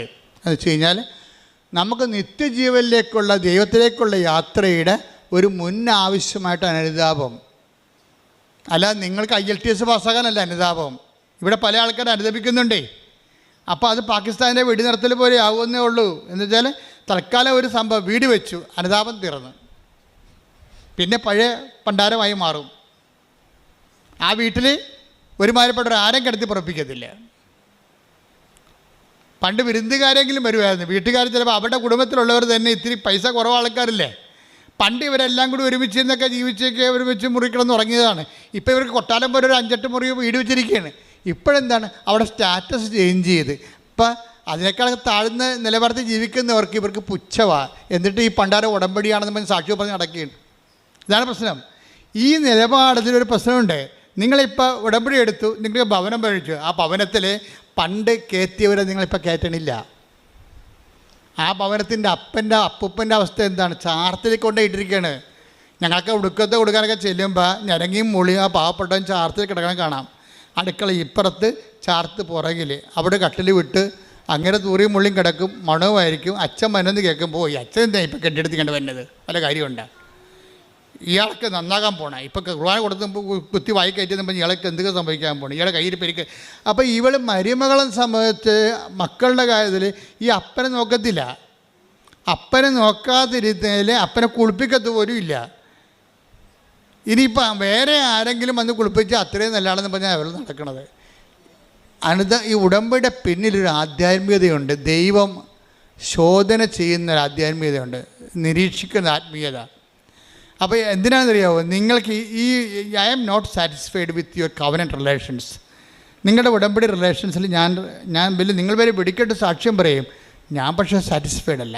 കാര്യം ഉടമ്പടി എന്ന് പറഞ്ഞാൽ പക്ക അതായത് നിങ്ങൾക്കറിയാമല്ലോ, ആറ്റം ബോംബ് ഹിരോഷിമയിൽ ഇട്ട സാധനം കൊണ്ട് തന്നെയാണ്, ആ അറ്റോമിക് പവർ കൊണ്ട് തന്നെയാണ് നമ്മൾ കപ്പൽ ഓടിക്കുന്നത്, പോസിറ്റീവായിട്ടുള്ള കാര്യങ്ങൾക്ക് വേണ്ടി ഉപയോഗിക്കുന്നത്. അറ്റോമിക് എനർജി എന്ന് പറഞ്ഞാൽ ഭയങ്കര എനർജിയാണ്. ആൾ നശിപ്പിക്കാനും പറ്റും, അതേസമയം തന്നെ വികസനത്തിന് ഉപയോഗിക്കാൻ പറ്റിയ സംഭവമാണ്. അപ്പോൾ ഇതേ സമയം തന്നെ ഉടമ്പടി എന്ന് പറയുന്ന സംഭവം അനാദികാലം മുതലേ നിലനിൽക്കുന്ന ഒരു യുണീക്ക് ഫോർമാറ്റാണ്. അപ്പം അതിലേക്ക് വരുമ്പോൾ മനസ്സും ശരീരവും തേച്ച് കഴുകി വൃത്തിയായി ദൈവവുമായിട്ട് ഞാനൊരു എഗ്രിമെൻറ്റിൽ ഏർപ്പെടുകയാണ്. എന്നിട്ട് ഇതൊരു ഉടമ്പടി എന്ന് പറയുന്നത് ഒരു തീരാത്ത ബോധമാണ് എല്ലാ ദിവസവും. അതുകൊണ്ട് ഞങ്ങൾക്ക് ഉടമ്പടിക്ക് ആശീർവാദം തരണത് 20 രൂപ വരെയാണ് ആ ഉടമ്പടിക്ക് ആശീർവാദത്തിന്. വീണ്ടും നിങ്ങൾക്ക് പുതുക്കുമ്പോൾ ഞങ്ങൾക്ക് ആശീർവാദം ഫ്രീ ആയിട്ട് തരണത്. എന്താ കാര്യം? അതിന് വിലമതിക്കാൻ പറ്റത്തില്ല. അതുകൊണ്ടാണ് ആ ഉടമ്പടിക്ക് ആശീർവാദം ഉപയോഗിക്കുന്നവർക്കറിയാം അതിൻ്റെ അകത്തൊരു സത്യസന്ധമായ ഒരു ഉടമ്പടി ആളാണ് അതിൻ്റെ അകത്ത് വിശ്വപ്രമാണം ചെയ്ത് അത് ഉപയോഗിക്കണമെന്നുണ്ടെങ്കിൽ അപ്പോൾ അവർക്ക് ദൈവത്തിൻ്റെ പ്രസൻസ് ഫീൽ ചെയ്യും. അത്രയും വലിയ സംഭവമാണ്. അതുകൊണ്ടാണ് പണ്ടൊക്കെ ഞങ്ങൾ പറയും, നിങ്ങൾ ചെപ്പിലിട്ട് സൂക്ഷിക്കണേ. അപ്പോൾ ചിലർ കഴുത്തേക്ക് കെട്ടിക്കൊണ്ട് നടക്കുമ്പോൾ ഞാൻ ചോദിക്കും, നിങ്ങൾ ഈ കഴുത്തേക്ക് കെട്ടിക്കൊണ്ട് നടക്കണേ എന്തിനാണെന്ന്. അപ്പോൾ അപ്പനോട് ചോദിക്കുമ്പോൾ അപ്പം പറയും, അച്ഛാ എനിക്ക് ഹാർട്ടിൻ്റെ അസുഖമാണ്. അപ്പോൾ ഉടമ്പടിക്ക് ആശുപത്രി എൻ്റെ നെഞ്ചത്ത് കിടക്കുമല്ലോ. ഞാൻ ഓക്കെ, അത് ധരിച്ച് ഓക്കെ എന്നൊക്കെ ഒന്നും പറയാൻ കറക്റ്റാണ്. അദ്ദേഹത്തിന് ചിലപ്പോൾ അതുകൊണ്ടായിരിക്കും രക്ഷപ്പെടുത്തുന്നത്. പക്ഷേ എന്നാലും ഇത് നഷ്ടപ്പെട്ടാൽ ഞങ്ങൾ തിരിച്ചറിയത്തില്ല. നിങ്ങളുടെ കയ്യിൽ തന്നെ കഷ്ണങ്ങൾ ഉണ്ടെങ്കിൽ ഞങ്ങളത് റീഫണ്ട് ചെയ്യും, പുതിയത് തരും. എന്താ കാര്യം? ഉടമ്പടി റിലേഷനാണ്, നിത്യബോധമാണത്. ഉടമ്പടി ദൈവവുമായിട്ട് നിങ്ങളുടെ അടുത്ത ഉടമ്പടിയിൽ നിത്യബോധമാണ്. അപ്പം അതുകൊണ്ട് തന്നെ എൻ്റെ സഹോദരങ്ങളെ, ഈ ഉടമ്പടിയുടെ ഇത്രയും നാളുള്ള സാക്ഷ്യങ്ങൾ നിങ്ങൾ കേൾക്കണം. സാക്ഷ്യങ്ങൾ കേൾക്കുമ്പോൾ നിങ്ങൾക്ക് മനസ്സിലാകും. ഇപ്പം തന്നെ ഉദാഹരണത്തിന് ഇന്നലെ ബീന വിജയൻ ഒരു സാക്ഷ്യം പറഞ്ഞു. ബീന വിജയൻ്റെ സാക്ഷ്യം എന്ന് പറയുന്നത് നിങ്ങൾ കേൾക്കേണ്ടതാണ്. അത് നമ്മളത് ഇന്ന് അപ്പ് ചെയ്യും. ബീന വിജയൻ എന്താണ് നമ്മൾ അത്ഭുതപ്പെടുത്തുന്ന വിഷയം എന്ന് പറയുന്നത്, ബീന വിജയൻ ബേസിക്കലി നേഴ്സാണ്. അവർ നേഴ്സാണ്. പക്ഷെ ഇപ്പോൾ കല്യാണം കഴിച്ചു, 2 കുഞ്ഞുങ്ങളൊക്കെ ആയി. ഭർത്താവ് എന്ന് പറയുന്നത് നേഴ്സായിരുന്നു, അവർ കല്യാണം കഴിച്ചു. പക്ഷേ ഇവരെ ജോലിക്ക് വിടത്തില്ല ഭർത്താവ്. അതാണ് അവരുടെ പ്രശ്നം. പോരെ, ബീന വിജയനെ ജോലിക്ക് വിടത്തില്ല. ജോലിക്ക് വിടാത്തതിൻ്റെ കാരണം ഭർത്താവ് പറയണത്, ഞാൻ ജോലി എടുക്കുന്നുണ്ടല്ലോ, നിനക്ക് കുഴപ്പമൊന്നുമില്ലല്ലോ, നമ്മുടെ 2 കുഞ്ഞുങ്ങളെ വളർത്തണ്ടേ, അപ്പോൾ അത് നീയല്ലേ വളർത്തേണ്ടത്, അപ്പം നിനക്ക് ജോലിക്ക് പോകാം, ടീച്ചിങ് പോസ്റ്റ് ആണെങ്കിൽ ഓക്കെ. നൈറ്റ് ഡ്യൂട്ടിക്കും അല്ലാത്ത ഡ്യൂട്ടിക്കൊക്കെ പോയാൽ ഈ കുഞ്ഞുങ്ങളെ ആര് വളർത്തും? ഇപ്പോൾ കുഞ്ഞുങ്ങൾ നമ്മൾ എത്ര കാശ് മുടക്കിയാലും കുഞ്ഞുങ്ങൾ അന്തോന്നിങ്ങളായിപ്പോയാൽ ആര് സമാധാനം പറയും? അതുകൊണ്ട് ഞാൻ കഷ്ടപ്പെട്ട് ജോലിക്ക് പോയി കുഞ്ഞുങ്ങളെ നിന്നെ നോക്കിക്കൊള്ളാം, നീ കുഞ്ഞുങ്ങളെ വളർത്തുക, അതാണ് നമ്മുടെ നിധി എന്ന് പറയും. ബീന വിജയനോട് പറയും. ടീച്ചിങ് പോസ്റ്റ് ആണെങ്കിൽ എനിക്ക് കുഴപ്പമില്ല, നിനക്കിപ്പോൾ 9 മണിക്ക് പോയാൽ മതിയല്ല, വൈകുന്നേരം 5 മണിക്ക് വരാം, മക്കൾ പള്ളിക്കൂടത്തിൽ നിന്ന് വരുമ്പോൾ നിനക്കും വരാം, മക്കൾ പോകുമ്പോൾ നിനക്കും പോകാം, ഞാനും എൻ്റെ ജോലിക്ക് പോകും. അപ്പം അങ്ങനെ പക്ഷേ നേഴ്സിന് അങ്ങനെ പറ്റുമോ? ഇവർ അധ്യാപകയല്ലല്ലോ. അപ്പോൾ ഇവളെന്ത് ചെയ്യും? ഇവൾ വിഷമത്തിലാവും. ഇവൾ ഈ ഉടമ്പടി സാക്ഷ്യങ്ങളെല്ലാം കേട്ടെന്ന് പറഞ്ഞ്, ദൈവമേ ഞാൻ കൃപാസനത്തിൽ പോകാം, അമ്മയ്ക്ക് എന്തെങ്കിലും ചെയ്യാൻ പറ്റുമായിരിക്കും. അതാണ് ഈ സാക്ഷ്യങ്ങൾ കേൾക്കുമ്പോൾ ഉണ്ടാകുന്ന ബോധ്യം എന്ന് പറയുന്നത്. അത് ബോധ്യമാണ്. ഞാൻ മുമ്പ് നിങ്ങളോട് പറഞ്ഞില്ലേ, ഉടമ്പടി ബോധ്യങ്ങൾ ഉണ്ടാക്കാൻ വേണ്ടി ഉടമ്പടി ധ്യാനങ്ങൾ കൂടുക. രണ്ടാമത്തത് എന്താണ്? ഉടമ്പടി സാക്ഷ്യങ്ങൾ കേൾക്കുക. അപ്പോൾ രണ്ടാമത്തത് ഉടമ്പടി സാക്ഷ്യങ്ങൾ കേൾക്കുന്നതാണ്. അപ്പോൾ സാക്ഷ്യങ്ങളെല്ലാം കേട്ട് കഴിഞ്ഞപ്പോൾ ബീന വിജയന് തോന്നിയത് എന്താണ്? എൻ്റെ അവസ്ഥ ഒരു പോക്കീസാണ്. കാര്യം നേഴ്സാണ്, ജോലിക്ക് പോകാൻ പറ്റത്തില്ല. അധ്യാപികയാണെങ്കിൽ മാത്രമേ ഭർത്താവ് ജോലിക്ക് വിടത്തുള്ളൂ. നേഴ്സിന് ആരാണ് അധ്യാപികയായിട്ട്? ഇതൊക്കെ നടക്കാത്ത കാര്യമാണ്. എന്നാലും ഉടമ്പടി ചെല്ലുമ്പോൾ ഈ സാക്ഷ്യങ്ങളെല്ലാം കേട്ടിട്ട് അവർക്കൊരു ബോധ്യം കിട്ടി. എന്താണ്? അമ്മ എന്തെങ്കിലും ഒരു പഴുതുണ്ടാക്കുമെന്നാണ്. അതാണ് അറിവ്, അതാണ് ബോധ്യം എന്ന് പറയുന്നത്. ഞാൻ ചെന്ന് അമ്മയോട് പറയാം എൻ്റെ അവസ്ഥ. 2 കുഞ്ഞുങ്ങളൊക്കെ ആയിട്ട് ഇപ്പോൾ 9 കൊല്ലമായി കല്യാണം കഴിച്ചിട്ട് ഇതുവരെ ഒരു കാര്യം പറ്റിയിട്ടില്ല. ഇനി അമ്മയടുത്ത് ചെന്ന് പറയാം. അമ്മയടുത്ത് ചെന്ന് പറഞ്ഞു, അമ്മേ ഉടമ്പടി എടുത്ത് പറഞ്ഞു, അമ്മേ എൻ്റെ അവസ്ഥ ഇതാണ്, എനിക്ക് രാവിലെ കുഞ്ഞുങ്ങളുടെ കൂടെ പോകണം, എന്നിട്ട് തിരിച്ച് കുഞ്ഞുങ്ങളുടെ കൂടെ വരണം. പക്ഷേ എനിക്ക് നേഴ്സിംഗ് ആണ് എൻ്റെ പോസ്റ്റ്, എനിക്ക് അതിന് പറ്റിയ ഒരു ജോലി തന്നെ എന്ന് പറയും. അപ്പോൾ എന്നാ ചെയ്തതെന്നറിയാമോ? ഇവളുടെ ഒരു സത്യാവസ്ഥയും അവൾ ആ ഉടമ്പടിയിലേക്ക് അനുവർത്തിച്ചിരിക്കുന്ന നിലപാടുകളും സമീപനങ്ങളൊക്കെ എല്ലാം അമ്മയ്ക്ക് ഭയങ്കര പ്രിയങ്കരമായ ഒരു ചാനലിലൂടെയാണ് ഇവിടെ മൂവ് ചെയ്യണത്. അങ്ങനെ മൂവ് ചെയ്ത് കഴിഞ്ഞാൽ കാര്യം ഉടമ്പടി നിങ്ങൾ എപ്പോഴും ശ്രദ്ധിക്കേണ്ട ഇതാണ്, എപ്പോഴും ഉടമ്പടി പുതുക്കുന്ന ആൾക്കാരാണ് കൂടുതൽ ശ്രദ്ധിക്കേണ്ടത്. കാര്യം ഇന്നലെ ഉടമ്പടി പുതുക്കിയിരിക്കുന്നത് 1100 പേരാണ് അടുത്ത് ഇന്നലെ ഉടമ്പടി പുതുക്കിയിരിക്കുന്നത്. പക്ഷേ പുതുക്കുന്ന ആൾക്കാർ ശ്രദ്ധിക്കേണ്ട ഒരു കാര്യം വെച്ച് കഴിഞ്ഞാൽ, പുതുക്കി കഴിയുമ്പോൾ നിങ്ങൾ ഓർക്കണം, നിങ്ങൾ ഉടമ്പടി എടുക്കുന്നതിന് മുമ്പും ഉടമ്പടി എടുത്ത ശേഷവും നിങ്ങൾക്കുണ്ടായ മാറ്റം, നിങ്ങൾ ആരാണ്? നിങ്ങൾ ഉടമ്പടി എടുക്കുന്നതിന് മുമ്പുള്ള ആൾ തന്നെയാണ് ഇപ്പോഴെങ്കിൽ നിങ്ങൾ പുതുക്കിയിട്ടില്ല. ഈ പേപ്പർ 10-30 പേപ്പർ മേടിച്ചെന്നല്ലാതെ വേറെ ഒന്നും സംഭവിച്ചിട്ടില്ല അവിടെ. ഉടമ്പടിക്ക് മുമ്പ് എങ്ങനെയായിരുന്നു നിങ്ങൾ? ഉടമ്പടിക്ക് ശേഷം എന്താണ്?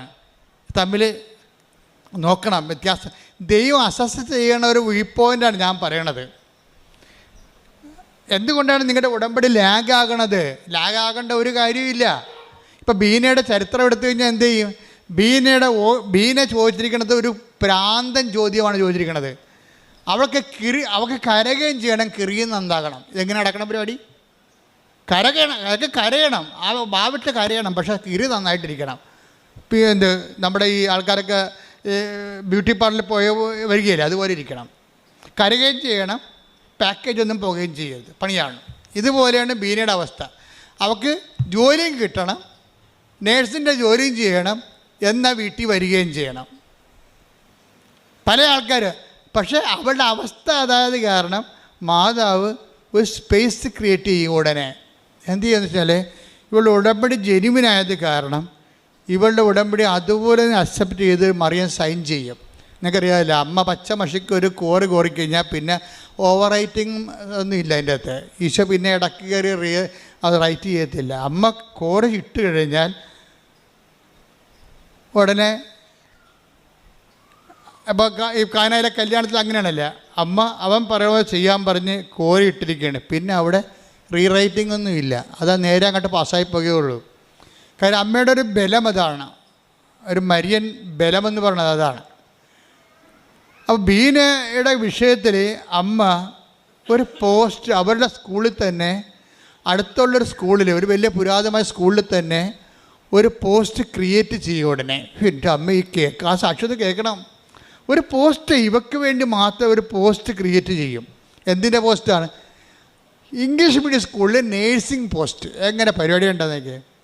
ഇംഗ്ലീഷ് മീഡിയം സ്കൂളിൽ മാത്സിൻ്റെ പോസ്റ്റല്ലേ, കെമിസ്ട്രിയുടെ പോസ്റ്റല്ലേ, നേഴ്സിംഗ് പോസ്റ്റ്. എന്നുവെച്ചാൽ രാവിലെ പോയാൽ മതി, വൈകുന്നേരം വരാൻ പറ്റും. എന്നിട്ട് ഇൻ്റർവ്യൂ, എന്നിട്ട് ഒരു കൂട്ടുകാരി മുഖേന ഇവർക്ക് ഇൻറ്റിമേഷൻ കിട്ടും. ഇന്ന സ്കൂളിൽ ഒരു നേഴ്സിംഗ് പോസ്റ്റ്, ഹെൽത്ത് കെയർ എന്നും പറഞ്ഞ് ഓപ്പൺ ചെയ്തിട്ടുണ്ട്. ഇതിനുടനെ ഇവൾ ഭർത്താവും ഭാര്യ കൂടി ഇൻ്റർവ്യൂവിന് പോകും. ഇൻ്റർവ്യൂ പോകുമ്പോൾ അവിടുത്തെ കന്യാസിമാരൊക്കെ വലിയ സ്കൂളാണ്, ഇങ്ങനെ താടി കൈകൊണ്ട് നിൽക്കുന്നത്, എന്ത് പോസ്റ്റ് ഇതെങ്ങനെ? ഇന്ന് ഈ സ്കൂളിൻ്റെ ചരിത്രത്തിൽ ഇന്ന് വരെ ഇങ്ങനെ ഒരു പോസ്റ്റില്ല. എന്താ കാര്യം? ഇംഗ്ലീഷ് സ്കൂളിൽ നേഴ്സിംഗ് പോസ്റ്റ്, ആശുപത്രിയിലല്ലേ നേഴ്സിംഗ് പോസ്റ്റ്. എന്നിട്ട് ഇവൾ ഇൻ്റർവ്യൂ അറ്റൻഡ് ചെയ്യും, അവൾക്ക് അവിടെ ജോലി കിട്ടും. എന്താ പരിപാടി? കുഞ്ഞുങ്ങളുടെ ഹെൽത്ത് കെയർ. എന്നിട്ട് ആ ജോലി എന്താ ചെയ്യണം? അവൾ പറയണേ, ഇപ്പം ഞാൻ ആ സ്കൂളിലേക്ക് എൻ്റെ കുഞ്ഞുങ്ങളുടെ കൂടെ തന്നെയാണ് ഓട്ടോറിക്ഷയിൽ പോണത്. അധ്യാപികയായിട്ട് പോകുകയല്ല, നേഴ്സിംഗ് ജോലി ചെയ്യാൻ സ്കൂളിൽ പോവുകയാണ്. ഇവരെന്താണ് ഉടമ്പടി പറഞ്ഞത് അണുവിട തെറ്റാതെ കൃത്രിമമായിട്ട് ഒരു സ്കൂളിൽ ഒരു സ്പേസ്, ഒരു പോസ്റ്റ് സൃഷ്ടിച്ചിട്ട് അവിടെ തന്നെ ഇവളെ അഡ്മിറ്റ് ചെയ്തിരിക്കുകയാണ്. എന്നിട്ട് വൈകുന്നേരം ആകുമ്പോൾ ആ കുഞ്ഞുമായിട്ട് അവർ സ്കൂളിൽ നിന്ന് വരും. ഇതാണ് സാക്ഷ്യം, ഇതാണ് ഉടമ്പടി റേഞ്ച് എന്ന് പറയണത്. നിനക്ക് വേണ്ടി മാത്രം.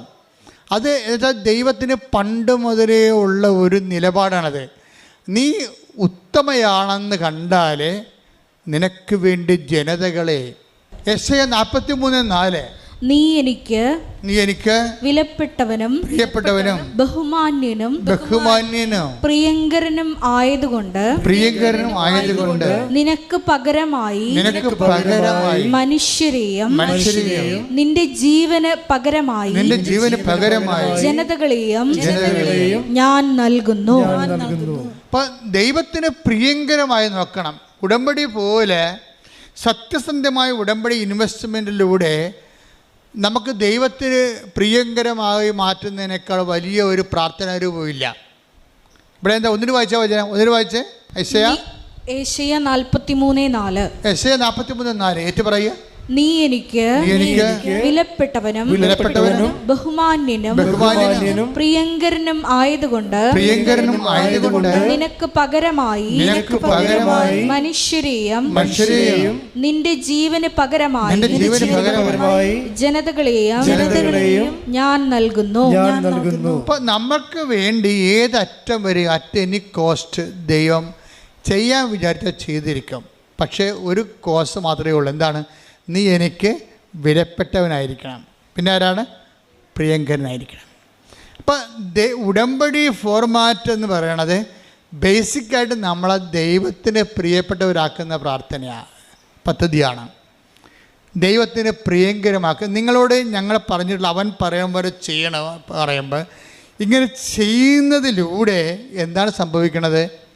നിങ്ങൾ ദൈവത്തിന് പ്രിയപ്പെട്ടവരായിരിക്കും, ദൈവത്തിന് പ്രിയപ്പെട്ടവരായിരിക്കും, ദൈവത്തിന് ബഹുമാന്യരായിരിക്കും, ദൈവം നിന്നെ ബഹുമാനിക്കുന്ന രീതിയിലേക്ക് നീ പുണ്യത്തിൽ പുരോഗമിച്ചുകൊണ്ടിരിക്കണം. ഇതിൻ്റെ അകത്ത് വരുന്നൊരു വിഷയം, ഈ ദൈവത്തിന് പ്രിയങ്കരനായിരിക്കുക, ദൈവത്തിന് ബഹുമാനനായിരിക്കുക എന്ന് പറയുന്നതിൻ്റെ കൗണ്ടർ പാർട്ടുണ്ട്. പിന്നെന്താണ്? ലോകത്തിന് പ്രിയങ്കരമായിരിക്കുക. അവിടെയാണ് അനുതാപം ആവശ്യമായി വരണത്. ലോകത്തിന് പ്രിയങ്കരമായിരിക്കുക, സാത്താന് പ്രിയങ്കരമായിരിക്കുക. ഈ ഉടമ്പടി ആധ്യാത്മികതയിൽ നിങ്ങൾ ശ്രദ്ധിക്കേണ്ടത്, നിങ്ങൾ അതിശയങ്ങൾക്കാണ് ശ്രദ്ധ കൊടുക്കുന്നത്, അത്ഭുതങ്ങൾക്കും. അതിന് വിശ്വാസം മതി, വിശുദ്ധിയുടെ ആവശ്യമില്ല. അത്ഭുതങ്ങളും അടയാളം ഉണ്ടാകാൻ ഒരു പരിധി വരെ വിശുദ്ധി ഇല്ലെങ്കിലും വിശ്വാസം കൊണ്ട് അത്ഭുതങ്ങളും അടയാളം ഉണ്ടാവും. അത്ഭുതങ്ങൾ അടയാളം അനുഭവിച്ച് സാക്ഷ്യം പറയുന്ന ആൾക്കാർ വിശുദ്ധരാണോ അല്ലേ എന്നുള്ളത് നിങ്ങൾക്കറിയാമല്ലോ. പക്ഷെ അവിടെ അത്ഭുതം അനുഭവിക്കുന്നവർ വിശുദ്ധരുമാണ് ചിലർ. എന്താ കാര്യം? അവർക്ക് സ്നേഹത്തിൻ്റെ കണ്ടൻ്റ് ഉണ്ട്. അതുകൊണ്ടാണ് വിശ്വാസത്തെ ദൈവം തള്ളിപ്പറയണത്. വിശ്വാസത്തെ ദൈവം ഉയർത്തിപ്പിടിക്കുന്ന ദൈവം തന്നെ ചില ഘട്ടങ്ങളിൽ വിശ്വാസത്തെ തള്ളിപ്പറയും. നമ്മൾ പറയും വിശ്വാസമാണ് എല്ലാം എന്ന് പറഞ്ഞാൽ ദൈവം പറയും വിശ്വാസമല്ല എല്ലാം. അതറിയണമെങ്കിലേ 1 കൊരിന്ത്യർ 13:2 എനിക്ക് പ്രവചനവരം ഉണ്ടായിരിക്കുകയും എനിക്ക് പ്രവചനവരം ഉണ്ടായിരിക്കുകയും സകല രഹസ്യങ്ങളും ഞാൻ ഗ്രഹിക്കുകയും ചെയ്താലും സകല വിജ്ഞാനവും മലകളെ മാറ്റാൻ തക്ക വിശ്വാസവും എനിക്കുണ്ടായാലും സ്നേഹമില്ലെങ്കിൽ ഞാനൊന്നുമല്ല. അതിശയങ്ങളൊക്കെ നടക്കും, ഒന്നുമല്ലെന്ന്. അതിശയം അത്ഭുതമൊക്കെ നടക്കും. കല്യാണം നടക്കും, ജോലി കിട്ടും, PR കിട്ടും, പെൻഷൻ കിട്ടും, വസ്തു വിൽക്കും, ജെട്ടിനോട് മാറും, എല്ലാം നടക്കും. പക്ഷെ ഒന്നുമല്ലെന്ന്. ഈ അതിശയങ്ങളൊക്കെ നടത്തിയാലും ആളിന് ദൈവത്തിന് മുമ്പിൽ വിലയൊന്നുമില്ല. അതെന്താ കാര്യം? ഈ 1 കൊരിന്ത്യർ 13:2 ഒന്ന് വായിച്ചേ. എനിക്ക് പ്രവചനവരം ഉണ്ടായിരിക്കുകയും സകല രഹസ്യങ്ങളും ഞാൻ ഗ്രഹിക്കുകയും ചെയ്താലും സകല വിജ്ഞാനവും മലകളെ മാറ്റാൻ തക്ക വിശ്വാസവും എനിക്കുണ്ടായാലും സ്നേഹമില്ലെങ്കിൽ ഞാനൊന്നുമല്ല. അപ്പൊ ഈ ഒന്നുമല്ലാത്ത അവസ്ഥ ബിഗ് സീറോ ആയിട്ടിരിക്കും. വിശ്വാസമല്ല എല്ലാം. ഈ വിശ്വാസത്തിൽ എന്തെല്ലാം അത്ഭുതങ്ങൾ നടത്തിയാലും ശരി, നിങ്ങൾ നാളെ കോടീശ്വരനായാലും ശരി, ദൈവത്തിൻ്റെ മുമ്പിൽ നിങ്ങൾ ബിഗ് സീറോ ആയി മാറും. അതുകൊണ്ടാണ് കർത്താവ് പറയണത്, കർത്താവേ ഞങ്ങളുടെ തിരുവീഥികളിൽ നീ അത്ഭുതങ്ങൾ ചെയ്തിട്ടുണ്ട്, രോഗികളെ ശുശ്രൂഷിച്ചിട്ടുണ്ട്, മരിച്ചവരെ ഉയർപ്പിച്ചിട്ടുണ്ട് എന്നൊക്കെ പറയുമ്പോഴേ കർത്താവിൻ്റെ അത്ഭുതങ്ങളുടെ ദിക്സാക്ഷികളായി കഴിഞ്ഞിട്ടും പറയും ഐ ഡോണ്ട് നോ യു, എനിക്ക് നിങ്ങളെ അറിയത്തില്ല. Take the bread of God. ശ്രദ്ധിക്കട്ടെ. ഹല്ലേലൂയ ഹല്ലേലൂയ ഹല്ലേലൂയ ഹല്ലേലൂയ ഹല്ലേലൂയ. യേശുവേ നന്ദി. ഹല്ലേലൂയ ഹല്ലേലൂയ ഹല്ലേലൂയ. യേശുവേ ആരാധന ആരാധന ആരാധന. മത്തായി 7:21 മുതൽ 23 വരെയുള്ള തിരുവചനങ്ങൾ. മത്തായി 7:21. കർത്താവേ കർത്താവേ എന്ന് എന്നോട് വിളിച്ചപേക്ഷിക്കുന്നവനല്ല.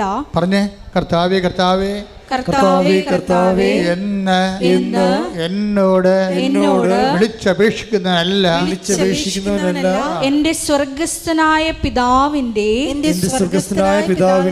ഇഷ്ടം നിറവേറ്റുന്നവനാണ് സ്വർഗരാജ്യത്തിൽ പ്രവേശിക്കുക. അന്ന് പലരും എന്നോട് ചോദിക്കും, കർത്താവേ കർത്താവേ ഞങ്ങൾ നിന്റെ നാമത്തിൽ പ്രവചിക്കുകയും നിന്റെ നാമത്തിൽ പിശാചുകളെ പുറത്താക്കുകയും നിന്റെ നാമത്തിൽ നിരവധി അത്ഭുതങ്ങൾ പ്രവർത്തിക്കുകയും ചെയ്തില്ലേ? അപ്പോൾ ഞാൻ അവരോട് പറയും, നിങ്ങളെ ഞാൻ ഒരിക്കലും അറിഞ്ഞിട്ടില്ല. അനീതി പ്രവർത്തിക്കുന്നവരെ നിങ്ങൾ എന്നിൽ നിന്ന് അകന്നു പോകുവിൻ. ഇപ്പൊ നമുക്ക് മനസ്സിലാകുന്നൊരു സത്യം, ഈ അടയാളങ്ങൾ കണ്ടാലും സാക്ഷ്യം പ്രവർത്തിച്ചാലും സാക്ഷ്യങ്ങൾ ഉണ്ടായാലും നമ്മൾ ചില സമയത്ത് ദൈവതിരുസന്നിധിയിൽ ദൈവം അറിയാത്ത ആൾക്കാരായിട്ട് മാറും. കാര്യം അത്ഭുതങ്ങളും അടയാളങ്ങളും ആധ്യാത്മികതയുടെ ഭാഗമല്ല. ശരിക്കും ആധ്യാത്മികതയുടെ ഒരു വരാൻ പോകുന്ന ദൈവത്തിൻ്റെ സ്നേഹത്തിൻ്റെ ഒരു അടയാളമായിട്ട് വരും. ഇപ്പം coming love of God, the sign of coming love of God, നമ്മളിലേക്ക് ദൈവം വന്ന് ചേർന്ന് ജീവിക്കുന്ന ജീവിതത്തിൻ്റെ ഒരു അറിവടയാളമായിട്ടാണ് ഇത് വരുന്നത്. പക്ഷേ അതിൽ തന്നെ ദൈവമായിട്ടുള്ള ബന്ധമല്ല. ശരിക്കും ദൈവമായിട്ടുള്ള ബന്ധം വേണമെങ്കിൽ എന്ത് ചെയ്യണം? അനീതി പ്രവർത്തിക്കുന്നവരെ, എന്ന് വെച്ച് കഴിഞ്ഞാൽ സ്നേഹമില്ലാതെ പ്രവർത്തിക്കുന്നവരെ. നീതിയും സ്നേഹവും തമ്മിലാണ് ബൈബിള് കണക്ട് ചെയ്യണത്. അനീതി പ്രവർത്തിക്കണമെന്ന് വെച്ച് കഴിഞ്ഞാൽ സ്നേഹമില്ലാതെ പ്രവർത്തിക്കുന്നവരെ. കുറേ കാര്യങ്ങളൊക്കെ നടക്കാം, പക്ഷേ അതേസമയം നമ്മുടെ ഉള്ളിൽ ബേസിക്കായിട്ട് സ്നേഹം ഉണ്ടാകത്തില്ല. അപ്പോൾ ഇതിങ്ങനെ ദുരന്തം പിടിച്ച ക്രിസ്ത്യാനി ഇങ്ങനെ കുറേ എണ്ണമുണ്ട്. എന്ന് വെച്ചാൽ ഭയങ്കര ഉടമ്പടി. പല ആൾക്കാരുടെയും വിശ്വാസം പോയിരിക്കണേ എന്തുകൊണ്ടാണ്? ഇപ്പം നമ്മൾ നീലത്തിരി കത്തിക്കുമ്പോൾ തന്നെ മരുമോൾ എന്താണ്ട് അപ്പുറത്തുനിന്ന് പറയണത്, ശവം നീലത്തിരി കത്തിക്കാൻ തുടങ്ങിയിട്ടുണ്ട്. ഇവളുടെ കാര്യമൊക്കെ നടക്കാൻ വേണ്ടി ഇങ്ങനെ പറയും. ഇവളുടെ കയ്യിരിപ്പ് ദൈവത്തിന് അറിയാവാ. ഈ ജന്മത്തി അക്കറെ 1000 തിരി കത്തിച്ചാൽ ഇവർ രക്ഷപ്പെടത്തില്ല എന്നാണ് അടുക്കള എന്നുകൊണ്ട് ചിലപ്പോൾ അമ്മായിയമ്മ അല്ലെങ്കിൽ മരുമകളെ പറയണത് നിങ്ങളെക്കുറിച്ച്. എന്താ കാര്യം? നിങ്ങൾ ഏറ്റവും അറിയാവുന്നവരാരാണ്? നിങ്ങളുടെ വീട്ടിലുള്ളവരാ. ദൈവം കഴിഞ്ഞാൽ പിന്നെ നിങ്ങളെ അറിയാവുന്നവരാരാണ്? നിങ്ങളുടെ വീട്ടിലുള്ളവരാണ്. അപ്പം നിങ്ങൾ ഈ ഉടമ്പടിയൊക്കെ എടുത്ത് ഇങ്ങനെയൊക്കെ ജയിക്കുമ്പോൾ മറ്റുള്ളവർക്കറിയാം എത്ര ഉടമ്പടിക്ക് പോയിട്ടും ഇത് പണ്ട് പാക്കനാർ ചുരക്കായും കൊണ്ട് കാശി പോയ പോലെ ഇരിക്കുമെന്ന്. കാശി കൊണ്ടുപോയി ഗംഗാനദിയുടെ തീരത്ത് പാക്കനാർ പോയ വഴിക്കെല്ലാം നമുക്കറിയാമല്ലോ പറയിച്ച് പെറ്റ പന്തിരികുലത്തിലെ ഒരാളാണ് ഉളിയന്നൂർ പെരുങ്ങുന്തച്ഛനും പിന്നെ പാക്കനാരും. പാക്കനാർ കാശിക്ക് പോയപ്പോൾ പെണ്ണുമ്പോൾ പറഞ്ഞ് മനുഷ്യനെ ഈ ചുരക്കായും കൂടി കൊണ്ടുപോകുമെന്ന് പറഞ്ഞു. എന്താ കാര്യം എന്നറിയാമോ? വന്നതിനും പോയതിനും എല്ലാം പാക്കനാർ ഇവിടെ കഴുത്തിന് പിടിക്കും. അതാണ് പ്രശ്നം പെണ്ണുമ്പിള്ളയുടെ.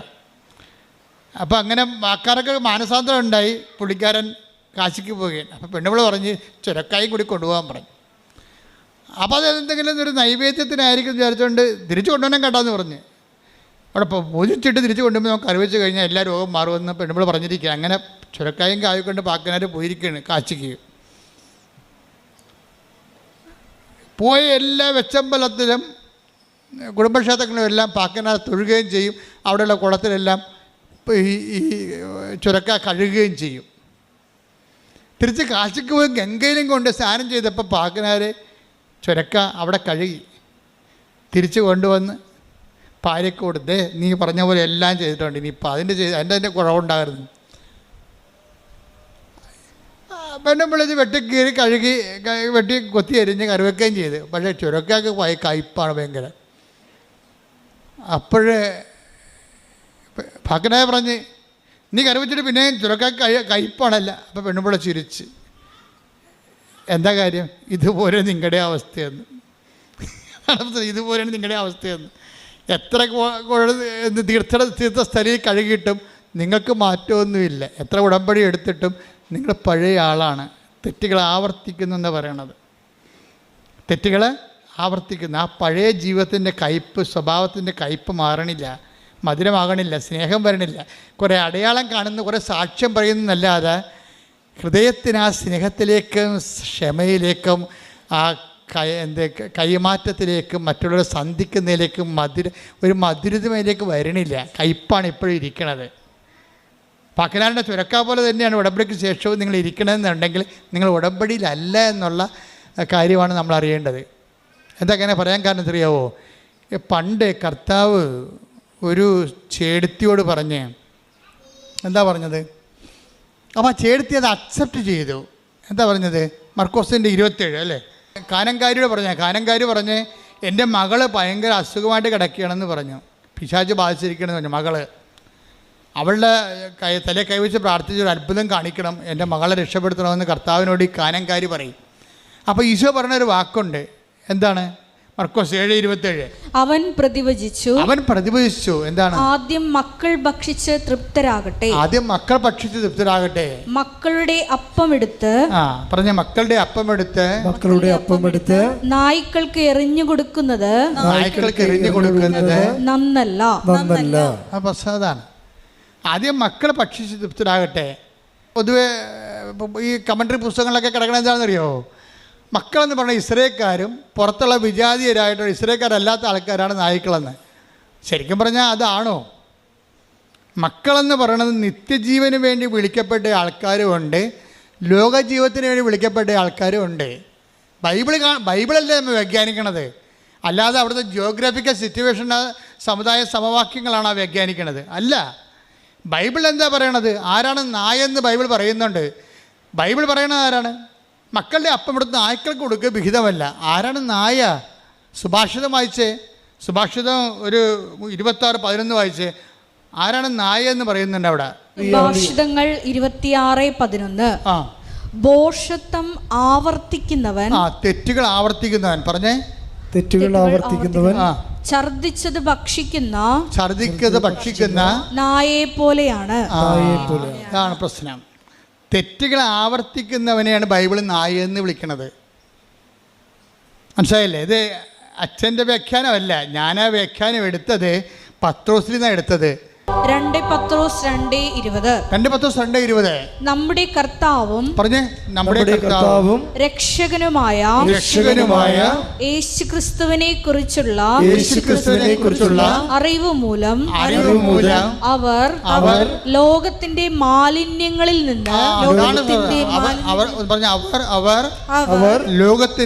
ലോകത്തിന്റെ മാലിന്യങ്ങളിൽ നിന്ന് രക്ഷ പ്രാപിച്ചതിന് ശേഷം വീണ്ടും അവയിൽ കുരുങ്ങുകയും അവയാൽ തോൽപ്പിക്കപ്പെടുകയും ചെയ്യുന്നെങ്കിൽ അവരുടെ അന്ത്യസ്ഥിതി ആദ്യത്തേതിനേക്കാൾ മോശമായിരിക്കും. കാരണം തങ്ങൾക്ക് ലഭിച്ച വിശുദ്ധ കൽപ്പനയെ കുറിച്ച് അറിഞ്ഞിട്ട് അതിൽ നിന്ന് പിന്മാറുന്നതിനേക്കാൾ അവർക്ക് നല്ലത് നീതിയുടെ വഴിയെക്കുറിച്ച് അറിയാതിരിക്കുകയായിരുന്നു. നായ് ഛർദിച്ചത് തന്നെ വീണ്ടും ഭക്ഷിക്കുന്നു. കുളിച്ച പന്നി ചെളിക്കുണ്ടിൽ വീണ്ടും ഉരുളുന്നു.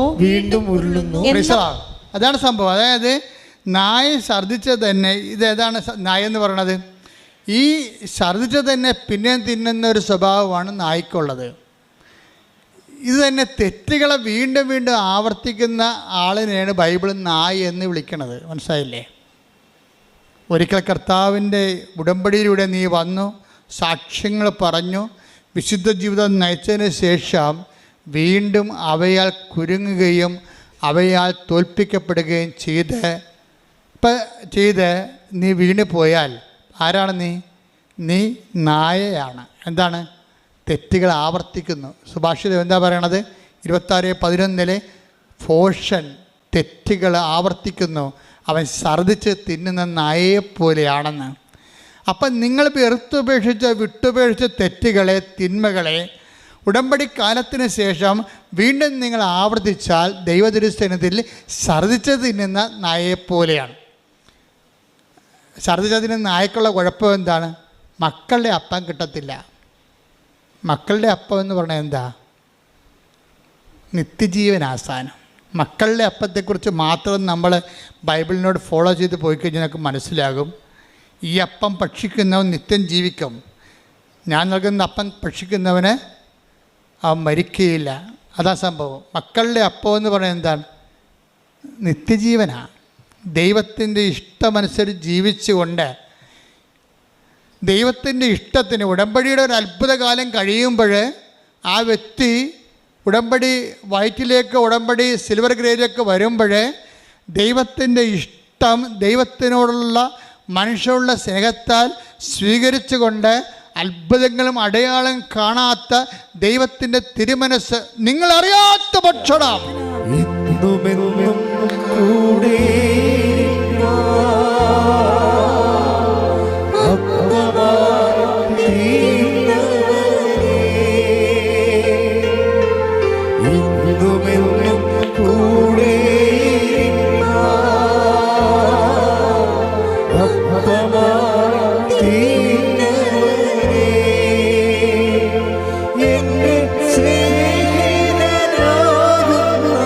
ശ്രീ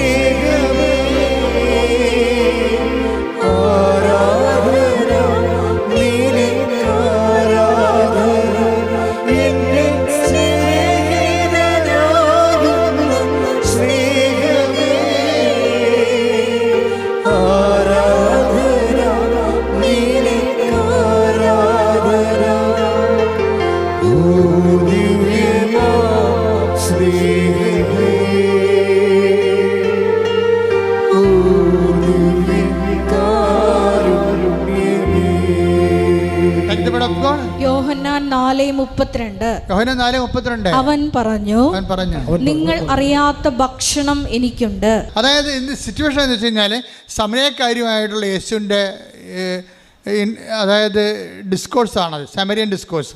അവിടെ എന്താ പ്രശ്നം വെച്ച് കഴിഞ്ഞാൽ 12 പേരെയും. അപ്പോൾ ഇന്നലെ എൻ്റെ കപ്പേരസ് എന്നോട് പറയണേ, എൻ്റെ അച്ഛ ഈശോയുടെ കാര്യം ഓർത്തിട്ട് ഞാൻ വെളുപ്പിലിരുന്ന് കരഞ്ഞു പോയെന്ന്. ഞാൻ വിചാരിച്ചു എന്നാ പരിപാടി? അതല്ല അച്ഛാ, ആ സമരക്കാരിയെ വിശ്വാസത്തേക്ക് വിളിക്കാൻ വേണ്ടി ഈശോ 12 പേരെയും പറഞ്ഞു വിട്ടില്ലേ? ഒരാൾക്ക് എന്തിനാ ഭക്ഷണം മേടിക്കാൻ 12 പേരെയും പറഞ്ഞു വിട്ടത്? ഞാൻ തന്നെ വിളിച്ചു പോയി. കർത്താവിൻ്റെ അൾത്താരയിൽ നിന്ന് ശുശ്രൂഷ ചെയ്യുന്നവൻ വെളുപ്പാൻ കാലത്ത് എഴുന്നേറ്റ് നിന്നിട്ട് കണ്ണീര് ചൊരിയുന്നു. ആരെക്കുറിച്ച് ഓർത്തിട്ടാ? മക്കളെക്കുറിച്ച് ഓർത്തിട്ടല്ല, ഭാര്യയെക്കുറിച്ച് ഓർത്തില്ല, കുടുംബത്തെക്കുറിച്ച് ഓർത്തില്ല, കർത്താവിനെക്കുറിച്ച് ഓർത്തിട്ട്. ഒരു വിശുദ്ധിയിലേക്കൊരു വ്യക്തിയെ വിളിക്കാൻ വേണ്ടി ആ മനുഷ്യൻ ചിന്തിച്ചപ്പോൾ പറയുന്നത്, അയാളോട് ഈശോ പറഞ്ഞത് ഞാൻ 12 പേരെയും പറഞ്ഞു വിട്ടായിരുന്നെന്ന്. എന്തിനാണ്? ഇവൾക്ക് 5 ഭർത്താക്കന്മാരുണ്ടായിരുന്നു. അത് നാട്ടുകാരെ കേൾപ്പിച്ച് പറയേണ്ട കാര്യമില്ലല്ലോ, അവളോട് പറയേണ്ടതല്ലേ. അതിൽ നിന്ന് അവളെ പിന്തിരിപ്പിക്കാൻ വേണ്ടി, മറ്റുള്ള കേൾക്കാതിരിക്കാൻ വേണ്ടി രഹസ്യമായിട്ട് ഞാൻ അവളോട് പറഞ്ഞതാണ്. നീ പറഞ്ഞതൊക്കെ ശരിയാണ് മകളെ, നിനക്ക് 5 ഭർത്താക്കന്മാരുണ്ടായിരുന്നു. ഭർത്താവ് ഇല്ലെന്ന് പറഞ്ഞാൽ ശരിയാണ്, 5 ഭർത്താക്കന്മാരുണ്ടായിരുന്നു. ഇപ്പോഴുള്ള ആൾ നിൻ്റെ ഭർത്താവല്ല. അപ്പോൾ അവളെ ഒരു കൗൺസിലിംഗ് കർത്താവ് കൊടുക്കുകയാണ് ശരിക്കും പറഞ്ഞാൽ. അപ്പോൾ അത് കൊടുത്തു കഴിഞ്ഞപ്പോൾ അവൾക്ക് മനസ്സിലായി, താൻ ചെയ്ത കാര്യങ്ങൾ തന്നോട് പറയാൻ വേണ്ടി മാത്രം ദൈവം തന്നെ ശ്രദ്ധിക്കുന്നുണ്ടെന്ന് മനസ്സിലായി. എല്ലാവരുടെയും പ്രശ്നം അതാണ്. എന്താണ്? ദൈവം എന്നെ ശ്രദ്ധിക്കുന്നില്ലെന്നല്ലേ. ദൈവത്തെ സ്നേഹിക്കുന്നവർക്ക് മാത്രമേ ദൈവം എന്നെ ശ്രദ്ധിക്കുന്നുണ്ടെന്ന് പറയാൻ പറ്റത്തുള്ളൂ. അതൊരു അനുഭവമാണ് ശരിക്കും. അപ്പോൾ അവർക്ക് മനസ്സിലായി, ദൈവം എന്നെ ശ്രദ്ധിക്കുന്നുണ്ട്. ഈ ലോകത്ത് 600 കോടി മനുഷ്യരുണ്ടെങ്കിലും ഞാൻ മാത്രമേ ഉള്ളെങ്കിലും എന്നെ ദൈവം ശ്രദ്ധിക്കുന്നുണ്ട്. എൻ്റെ നന്മ ദൈവം ആഗ്രഹിക്കുന്നുണ്ട്. എന്നെ അനുഗ്രഹിക്കാൻ ദൈവം ആഗ്രഹിക്കുന്നുണ്ട്. എൻ്റെ ദൈവം എത്രയോ വലിയവനാണ്. ആ ദൈവത്തെക്കുറിച്ച് സ്നേഹത്തെ ഓർക്കുമ്പോഴാണ് ശരിക്കും അനുതാപം ആരംഭിക്കണത്. അനുതാപം ആരംഭിക്കുന്നത് ദൈവസ്നേഹമാണ്. അതുകൊണ്ടാണ് ഉടമ്പടിയിൽ ഒരിക്കലും ഞങ്ങൾ പാപത്തെക്കുറിച്ച് ഇങ്ങനെ 1 2 3 4 എന്ന് പറയത്തില്ല. എന്താ പറയണം? ഞങ്ങൾ അനുതാപത്തെക്കുറിച്ച് പറയും. അനുതാപത്തെക്കുറിച്ച് എന്താ പറയണത്? അനുതാപം ഒരു പ്രോഡക്റ്റാണ്. എന്തിൻ്റെയാണ്? ദൈവസ്നേഹത്തിൻ്റെ പ്രോഡക്റ്റാണ്. നിങ്ങൾ പത്രം കൊടുക്കുമ്പോഴും കർത്താവേ എനിക്ക് കൊടുക്കാനേ പറയും, എൻ്റെ കണ്ണുകൊണ്ട് തന്നെ ഇത് കണ്ട് വായിക്കാൻ പറ്റണില്ല, പക്ഷെ മറ്റുള്ളവർ വായിക്കാൻ വേണ്ടി ഞാനിത് കൊടുക്കുമ്പോൾ എൻ്റെ പരാധീനത കൂടി അവരെ പരിഹരിച്ചിട്ട് അവർ വായിച്ചിട്ട് നിന്നെ അറിയാൻ ഇടയാക്കണേ. അങ്ങനെ ഉള്ളിൽ പ്രാർത്ഥനയോടുകൂടിയാണ് കൊടുക്കണമെന്നുണ്ടെങ്കിൽ നിങ്ങൾ ദൈവസ്നേഹം വർദ്ധിക്കാം. സാക്ഷ്യങ്ങൾ പറയുന്നവരുടെ ദൈവസ്നേഹത്തിൽ നിലവാരം നിങ്ങൾ ശ്രദ്ധിക്കണം. വല്ലാത്ത നിലവാരമുള്ളവരാണ് ഈ ദൈവസ്നേഹത്തിൻ്റെ സാക്ഷ്യം പറയണത്. അങ്ങനെ വരുമ്പോൾ ദൈവസ്നേഹം മുന്തുന്ന അനുസരിച്ച് കൊണ്ട് അനുതാപം നിരന്തരമായിക്കൊണ്ടേയിരിക്കും. നിരന്തര അനുതാപം അത് പ്രോസസ്സാണ് മരണം വരെ. അതാണ് പത്തോസൊക്കെ he went out and cried bitterly എന്നൊക്കെ പറയുമ്പോഴും ഗ്രീക്കുകാരൻ പറയും കാറ്റാഫിലയോൺ, പ്രസൻറ്റ് കണ്ടിന്യൂസ് ടെൻസാണ് ഉപയോഗിക്കുന്നത്. എന്താണ്? അവൻ കരഞ്ഞുകൊണ്ടേയിരുന്നു. മരണം വരെ കരഞ്ഞൊരു മനുഷ്യനാണ് കർത്താവിൻ്റെ താക്കോല് കിട്ടിയ അധികാരം കിട്ടിയ ആൾ. അയാൾ പഠിച്ച ആളല്ല, അയാൾ മരണം വരെ കരഞ്ഞുകൊണ്ടിരുന്ന ആളാണ്. അനുതാപത്തിൽ നിന്ന് അനുതാപത്തിലേക്ക് പത്രോസ് പോയിക്കൊണ്ടേയിരുന്നു. അനുതാപത്തിലേക്ക് പോയിക്കൊണ്ടിരുന്നു. ഇത് തന്നെയാണ് ശരിക്കും പറഞ്ഞാൽ ബെഥനിയിലെ മറിയത്തിന് സംഭവിച്ചത്. മറിയം ദാഠ്യമൊക്കെ വെച്ചുകൊണ്ടിരിക്കുകയായിരുന്നേ. കാര്യം മറിയം യേശുവിൻ്റെ വലിയ ആളായിരുന്നല്ലോ. യേശു വീട്ടിൽ വന്നപ്പോൾ മാർത്ത ഭയങ്കര ബഹളമൊക്കെ കാണിച്ച് കർത്താവിന് വേണ്ടി ഭക്ഷണം ചെയ്യുമ്പോഴും മറിയം കർത്താവിൻ്റെ മുഖത്ത് നോക്കി കർത്താവിൻ്റെ വചനം കേട്ട് അവിടെ ഇങ്ങനെ സാഗൂതം അങ്ങനെ ഇരിക്കുകയായിരുന്നു. അത്രയ്ക്ക് ഇൻറ്റിമസി ആയിരുന്നു. പക്ഷേ ആ വചനം കേൾക്കാൻ തന്നെ അവൾക്ക് ത്രില്ലടിക്കുമായിരുന്നു. അപ്പോൾ അതുകൊണ്ട് അത് അവളിൽ നിന്ന് മാറ്റപ്പെടുക. വചനം കേൾക്കാനുള്ള അഭിനിവേശവും അഭിഷേകവും ഒക്കെ കിട്ടിയിട്ടുണ്ട്. മാർത്ത ബഹളം ഉണ്ടാകുമ്പോൾ പറയും, കർത്താവ് പറയും, ഐ എം സോറി മാർത്ത, ഇവൾക്കിത് അഭിഷേകമായിട്ട് കിട്ടിയിരിക്കുന്ന വചനം, അത് അവളിൽ നിന്ന് മാറ്റപ്പെടത്തില്ലെന്നാണ് തോന്നണമെന്ന് പറയും. അത് ദൈവം കൊടുത്തൊരു വരമാണ്. ദൈവം ആ വരം തിരിച്ചെടുത്താൽ മാത്രമേ അവൾ അടുക്കളയിൽ പോയി ജോലി ചെയ്യത്തുള്ളൂ. അപ്പോൾ ദൈവം ആ വരം തിരിച്ചെടുക്കാൻ തയ്യാറല്ല. അപ്പോൾ അതുകൊണ്ട് നീ നിൻ്റെ ജോലി തന്നെ പെട്ടെന്ന് കൂട്ടിയിട്ട് കറികളുടെ എണ്ണമൊക്കെ കുറച്ചിട്ട് നീയും വന്ന് എൻ്റെ കൂടെ ഇരിക്കും ഇവിടെ പോയി, അതാണ് എനിക്കിഷ്ടമെന്ന് ഈശോ പറയും. എന്ത് രസമാണെന്ന് ആ ഡിസ്കോഴ്സ് കേൾക്കാം, മനോഹരമാണ് ശരിക്കും.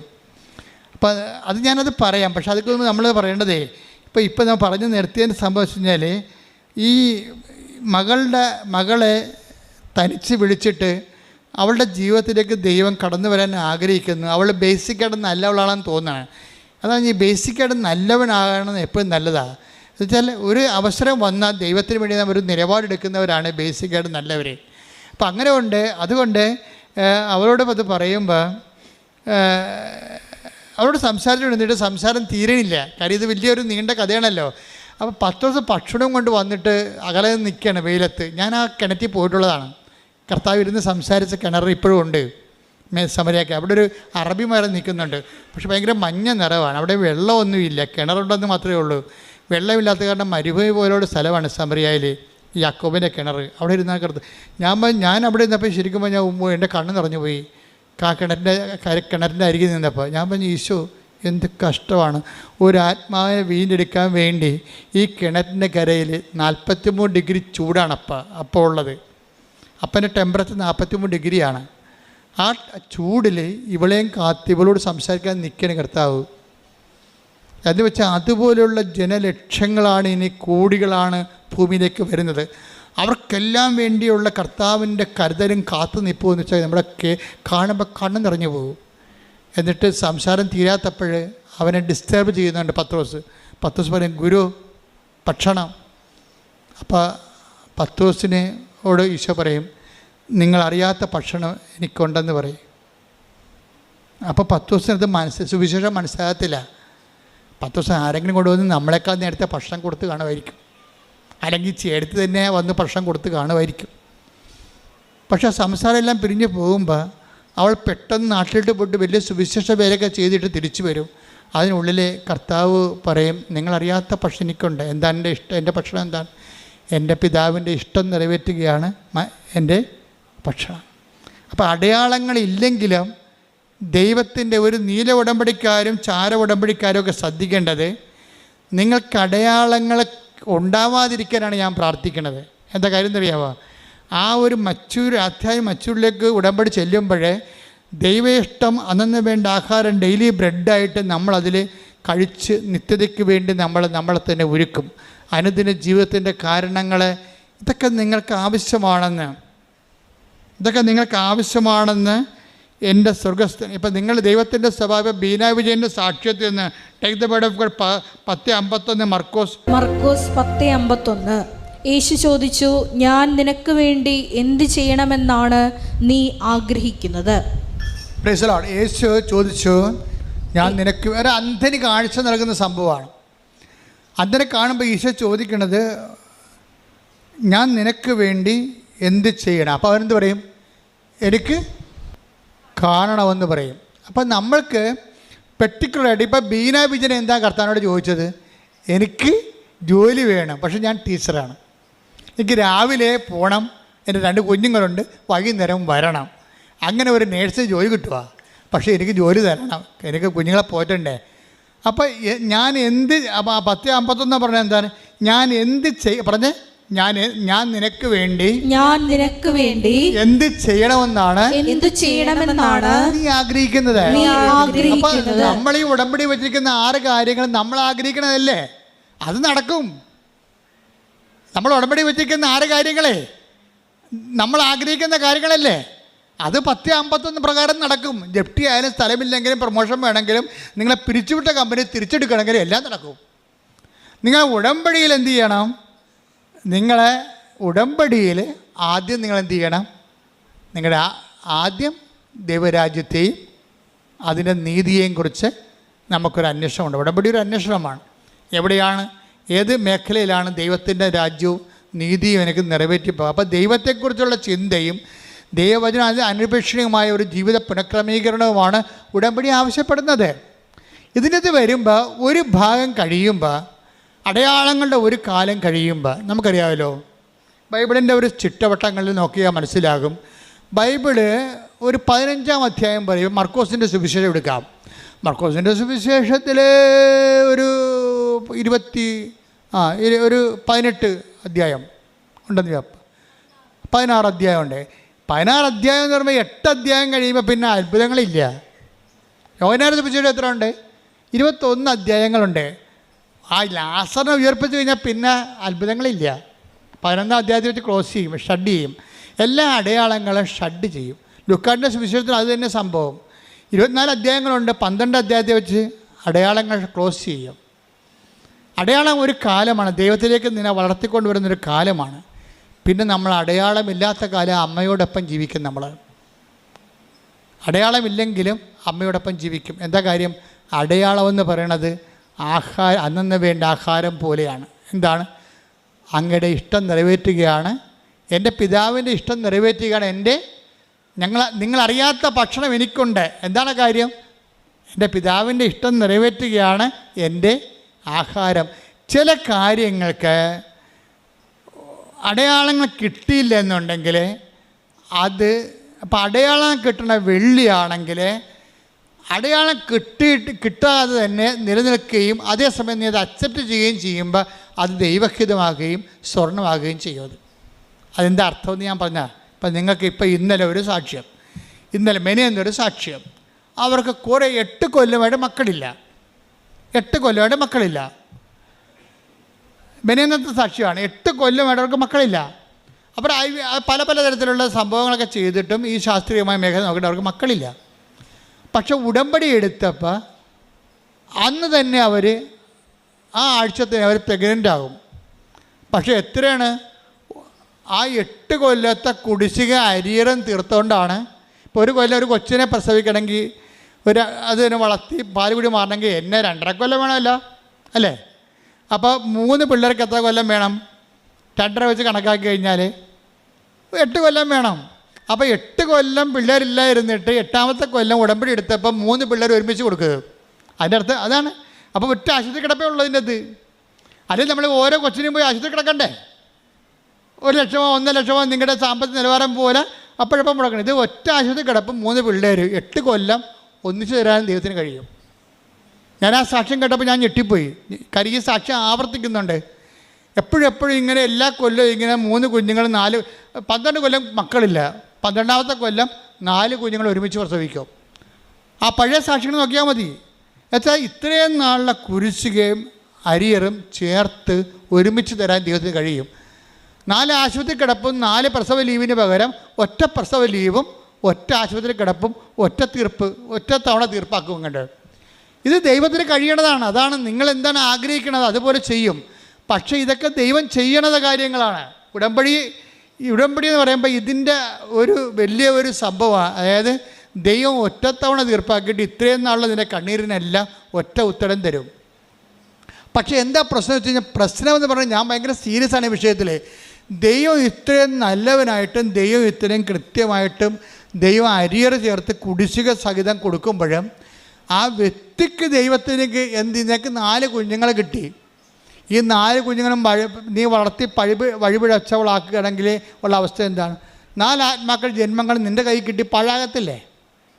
അതാണ് പ്രശ്നം. അത് പ്രശ്നമാണ്.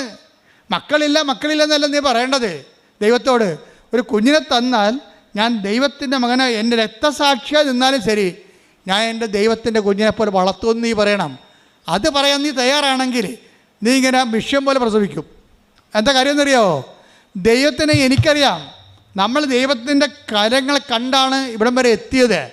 അത് ദൈവത്തിന് ഒന്നും പഞ്ഞമില്ല. അമർത്തി കുലുക്കി നിറച്ചളന്ന് അവൻ നിൻ്റെ മടിയിലോട്ട് 6:36 ലൂക്കാൻ്റെ സുവിശേഷം. ദൈവത്തിൻ്റെ സ്വഭാവം അതാണ്. പക്ഷെ നമ്മുടെ സ്വഭാവത്താണ് ഇപ്പോൾ പ്രശ്നം വന്നിരിക്കുന്നത്. കാര്യം എന്താണ്? ദൈവത്തിൻ്റെ സ്വഭാവം കാണിക്കുമ്പോൾ നമ്മുടെ സ്വഭാവം ദൈവസ്വഭാവത്തിലേക്ക് കൺവേർഷൻ സംഭവിക്കണം. ഇതിനാണ് നിരന്തര അനുതാപം എന്ന് പറയണത്. നിരന്തര അനുതാപം എന്ന് പറയുമ്പോൾ അമളി പറ്റിക്കഴിഞ്ഞാൽ സമ്മതിക്കാൻ തയ്യാറാകണം.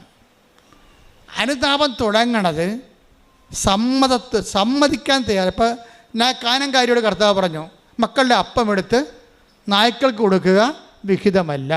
അപ്പോൾ അവളെന്താ പറഞ്ഞത്? That is my right my lord, I am a dog.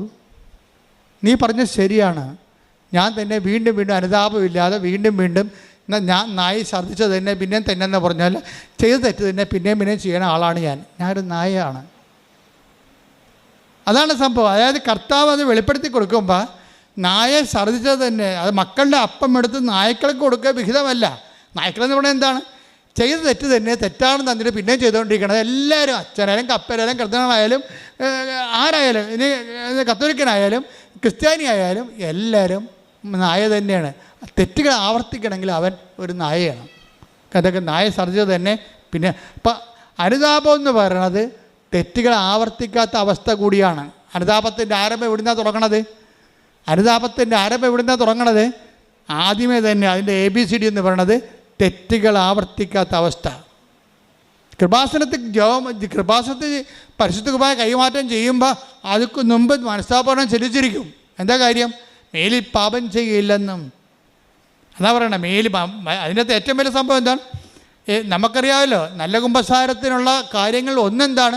മേലിൽ പാപം ചെയ്യാതിരിക്കുന്നതാണ്. അത് അക്രൈസ്തവനായാലും ക്രൈസ്തവനായാലും പഴയ തെറ്റുകൾ ആവർത്തിക്കത്തില്ലെന്ന് കർത്താവിനോട് പറഞ്ഞാൽ അന്ന് മുതൽ ഉടമ്പടി ഫയറാകാൻ തുടങ്ങും. പ്രാർത്ഥിക്കുക, കർത്താവായ ദൈവമേ, ഞാൻ ഉടമ്പടിയിലേക്ക് കടന്നു വന്നാൽ, ഞാൻ ഉടമ്പടിയിലോട്ട് കടന്നു വന്നാൽ പണ്ട് ചെയ്തു വന്നിരുന്ന പാപങ്ങളെ ആവർത്തിക്കാതിരിക്കാൻ എന്നെ സഹായിക്കണമേ. അപ്പം അവൾ പറഞ്ഞ ഇതാണ്, കർത്താവേ, ഇനി ഞാൻ ആവർത്തിക്കത്തില്ല. ഞാനൊരു നായയാണ്, എനിക്കിന്ന് അവകാശമില്ല. ഞാൻ തെറ്റുകൾ തന്നെ വീണ്ടും തന്നെ ചെയ്ത തെറ്റുകൾ തന്നെ പിന്നെ ചെയ്യണതാണ്. പക്ഷേ ഇനി ഞാൻ ഞങ്ങൾക്ക് ഒരു അവകാശമുണ്ടല്ലോ നിൻ്റെ മുമ്പിൽ. അപ്പോൾ എല്ലാം സമ്മതിക്കും, തൻ്റെ അവസ്ഥകളെ സമ്മതിക്കും, അത് തിരിച്ചറിയും. ഇവിടുത്തെ പ്രോബ്ലം എന്താണ്? നമ്മൾ നല്ലതാണെന്ന് വിചാരിക്കണമല്ലേ പ്രശ്നം. നമ്മൾക്ക് എനിക്കൊരു കുഴപ്പമില്ല, ഞാൻ ഓക്കെ ആണെന്നല്ലേ എല്ലാവരും പറയണത്. അതാണ് കുഴപ്പം മുഴുവനും. ഉടമ്പടിയെ കുഴപ്പമെന്ന് പറഞ്ഞ ബോധ്യം, നാലാമത്തെ ബോധ്യം എന്താണ്? ഞാൻ ഓക്കെയാണ്. എന്നേക്കാൾ വിശുദ്ധനോ എന്നേക്കാൾ നല്ല മനുഷ്യനോ ലോകത്തില്ല. അപ്പം നമ്മളുടെ വശം നീതീകരിച്ചു കൊണ്ട് അവസാനം വരെ നമ്മൾ നിൽക്കും. എല്ലാവരുടെ സംസാരം, ഇൻക്ലൂഡിങ് മൈസെൽഫ്, എല്ലാവരുടെ സംസാരത്തിലും ഈ സ്വയം നീതീകരണം എന്ന് പറയണത് ശരിക്കും പറഞ്ഞാൽ അനുതാപമില്ലാത്ത അവസ്ഥ തന്നെയാണ്. സ്വയം നീതീകരിക്കണം. പക്ഷേ നമ്മൾ ഓക്കെയാണ്, അവരാണ് കുഴപ്പക്കാരെന്ന്. നമ്മൾ ഓക്കെയാണ്, അവരാണ് കുഴപ്പക്കാർ. പക്ഷേ കാര്യം എന്താ പറയണത്? ഞാൻ ഓക്കെ അല്ല കർത്താവേ, അത് ശരിയാണ്, അങ്ങ് പറഞ്ഞ ശരിയാണ്. മറിയവും ഈ അനുതാപത്തിലേക്ക് ആ കാനംകാരി കടന്നു വന്നപ്പോഴാണ് മക്കളുടെ അപ്പം എടുത്ത് അവൾക്ക് കൊടുത്തത്. നിത്യജീവൻ ഉൾപ്പെടെയുള്ള ദൈവാനുഗ്രഹങ്ങളിലേക്ക് അവളെ കർത്താവ് തിരിച്ചു കൊണ്ടുവരികയാണ്. ദൈവത്തിലേക്ക് വരിക എന്ന് വെച്ച് കഴിഞ്ഞാൽ ഒരു അടയാളം. ഇപ്പോൾ എന്തുമാത്രം നോൺ ക്രിസ്ത്യൻസാണോ ഉടമ്പടി എടുക്കണത്? നിങ്ങൾക്ക് തോന്നുന്നുണ്ടോ നിങ്ങളുടെ മകളെ കെട്ടിക്കാനാണ് യേശുക്രിസ്തു ക്രൂശിക്കപ്പെട്ടതെന്ന്? നിങ്ങൾക്ക് തോന്നുന്നു നിങ്ങൾ സ്ഥലം വിൽക്കാനാണ് കർത്താവ് ഉയർപ്പിക്കപ്പെട്ടതെന്ന്? നിങ്ങൾ കർത്താവിൻ്റെ ഉയർപ്പിൻ്റെ ഉത്ഥാനത്തിനും പങ്കാളികളായിട്ട് ഉടമ്പടിയിൽ നിന്ന് പങ്കുപറ്റുന്നുണ്ടെങ്കിൽ ദൈവിക ലക്ഷ്യമെന്ന് തിരിച്ചറിയണം. എന്താ കാര്യം? നിത്യതയാണ് എൻ്റെ ലക്ഷ്യം. നിങ്ങൾ പ്രാർത്ഥിക്കേണ്ടത് എന്താണ്? കർത്താവേ, നിത്യത വരെ അങ്ങനെ കൊണ്ട് ജീവിക്കാൻ എന്നെ സഹായിക്കണമേ. പ്രാർത്ഥിക്കുക, കർത്താവേ, അനുതാപത്തിന്റെ നീണ്ട സമയ സഞ്ചാരങ്ങളിലെ നിത്യത വരെ ജീവിക്കുവാൻ അങ്ങയോടൊപ്പം ജീവിക്കുവാൻ എന്നെ സഹായിക്കണമേ. ശ്രുതികട്ടെ.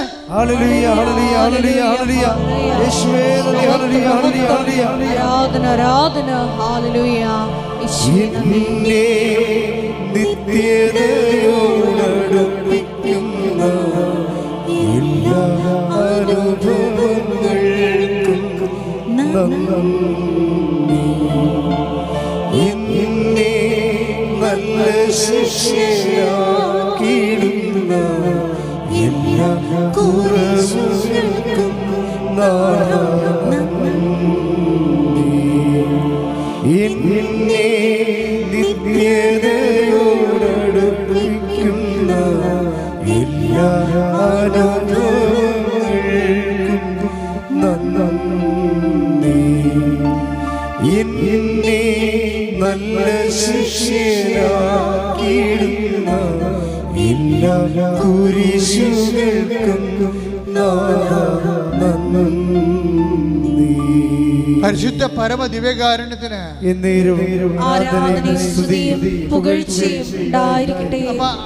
അതായത് അനുതാപത്തിലേക്കുള്ള ആത്മീയ സഞ്ചാരമാണ് ഉടമ്പടിയുടെ വളർച്ച എന്ന് പറയണത്.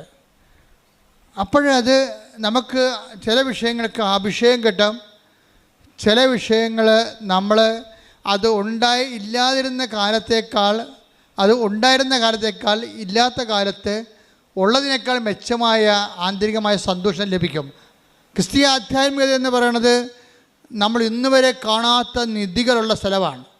ക്രിസ്തീയ ആധ്യാത്മികത ഈശോ നിധി എന്നാണ് വിളിക്കണത്, ട്രഷർ.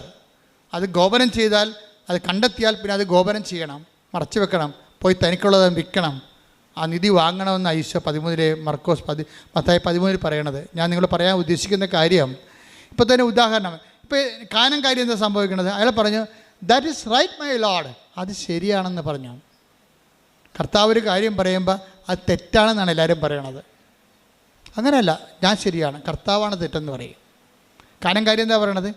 ഞാൻ തെറ്റാണ്, അങ്ങ് ശരിയാണ്. ദൈവത്തിൻ്റെ വചനം ശരിയാണെന്ന് പറയണത് എങ്ങനെയാണ്? ദൈവത്തിൻ്റെ വചനം നടപ്പിൽ വരുത്തുമ്പോഴാണ് ദൈവത്തിൻ്റെ വചനം ശരിയാണെന്ന് പറയണം, അല്ലാതെ വായിക്കുമ്പോഴല്ല. വായിക്കുമ്പോൾ ശ്രദ്ധിച്ചേക്കണം. ഉടമ്പടി നിങ്ങൾ വന്ന് എടുത്തെങ്കിൽ അതിൻ്റെ അരമണിക്കൂർ വചനം വായിക്കാൻ വേണ്ടി നിയമമുള്ളതാണ്. നിങ്ങൾ വചനം വായിക്കാതെ ഉടമ്പടി ഉപ്പും അടിച്ച് മാറ്റിക്കൊണ്ട് ഇവിടെ 4 കാലം വീണ് ഓടിയാൽ ഈ സാധനം വർക്കൗട്ട് ചെയ്യത്തില്ല. ഇവിടുന്ന് എന്താണ് പറഞ്ഞിരിക്കുന്നത് അതുപോലെ ചെയ്യാൻ പറ്റാത്തവർ ഉടമ്പടി എടുക്കരുത്. അത് ദൈവത്തെ പറ്റിക്കാൻ വേണ്ടിയും വൈദ്യപ്പഴപ്പിന് വേണ്ടി വരുന്നവരാണ്. അപ്പം അതുകൊണ്ട് ആരെടുത്താലും XOR Y ആരെടുത്താലും ഉടമ്പടി അരമണിക്കൂർ വചനം വായിക്കണമെന്ന് പറഞ്ഞാൽ നിർബന്ധമായിട്ടും വചനം വായിച്ചിരിക്കണം. ചിലപ്പോൾ നിങ്ങൾക്ക് തന്നിരിക്കേണ്ട ഒരു ഓപ്ഷൻ എന്ന് പറയണത് 5 മിനിറ്റ് ഇടപെട്ട്, ഇപ്പോൾ 5 മിനിറ്റ് വായിച്ചാൽ പിന്നെ വൈകുന്നേരം 5 മിനിറ്റ് വായിച്ച്, കിടക്കാൻ നേരത്ത് 5 മിനിറ്റ് വായിച്ച്, അങ്ങനെ വായിക്കാം. ഒറ്റയടിക്ക് വായിക്കണമെന്നില്ല നിങ്ങളുടെ സമയം, പക്ഷേ വചനം വായിച്ചിരിക്കണം. അത് XOR Y ആരുടമ്പടി എടുത്താലും ഞങ്ങൾക്കത് ബാധകമല്ലെന്നൊരു കാര്യമില്ല.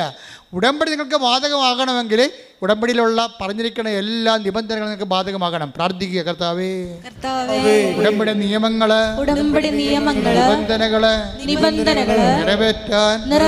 പൂർണ്ണമായും നിറവേറ്റാൻ എന്നെ അനുഗ്രഹിക്കണമേ, എന്നെ അഭിഷേകം ചെയ്യണമേ. ശ്രദ്ധിക്കട്ടെ,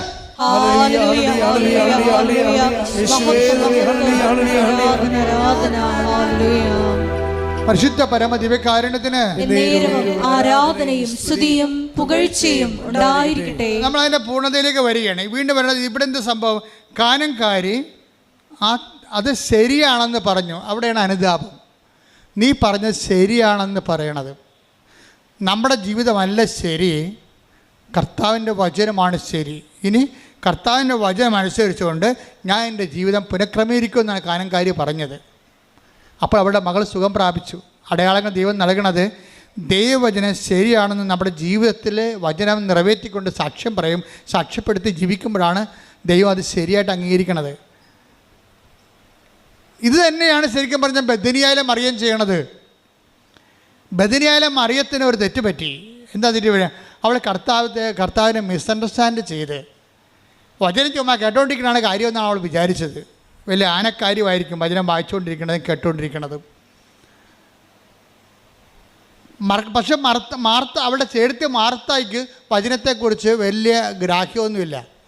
അത് നിയമപരമായിട്ട് അവൾ ജീവിക്കുന്നുണ്ട്, വചനം വായിക്കുന്നുണ്ട്. പക്ഷെ അവൾ പറയണത് ഉത്തരവാദിത്തങ്ങളൊക്കെ ചെയ്യണതാണ് വലിയ കാര്യം എന്നാണ് അവൾ പറയണത്.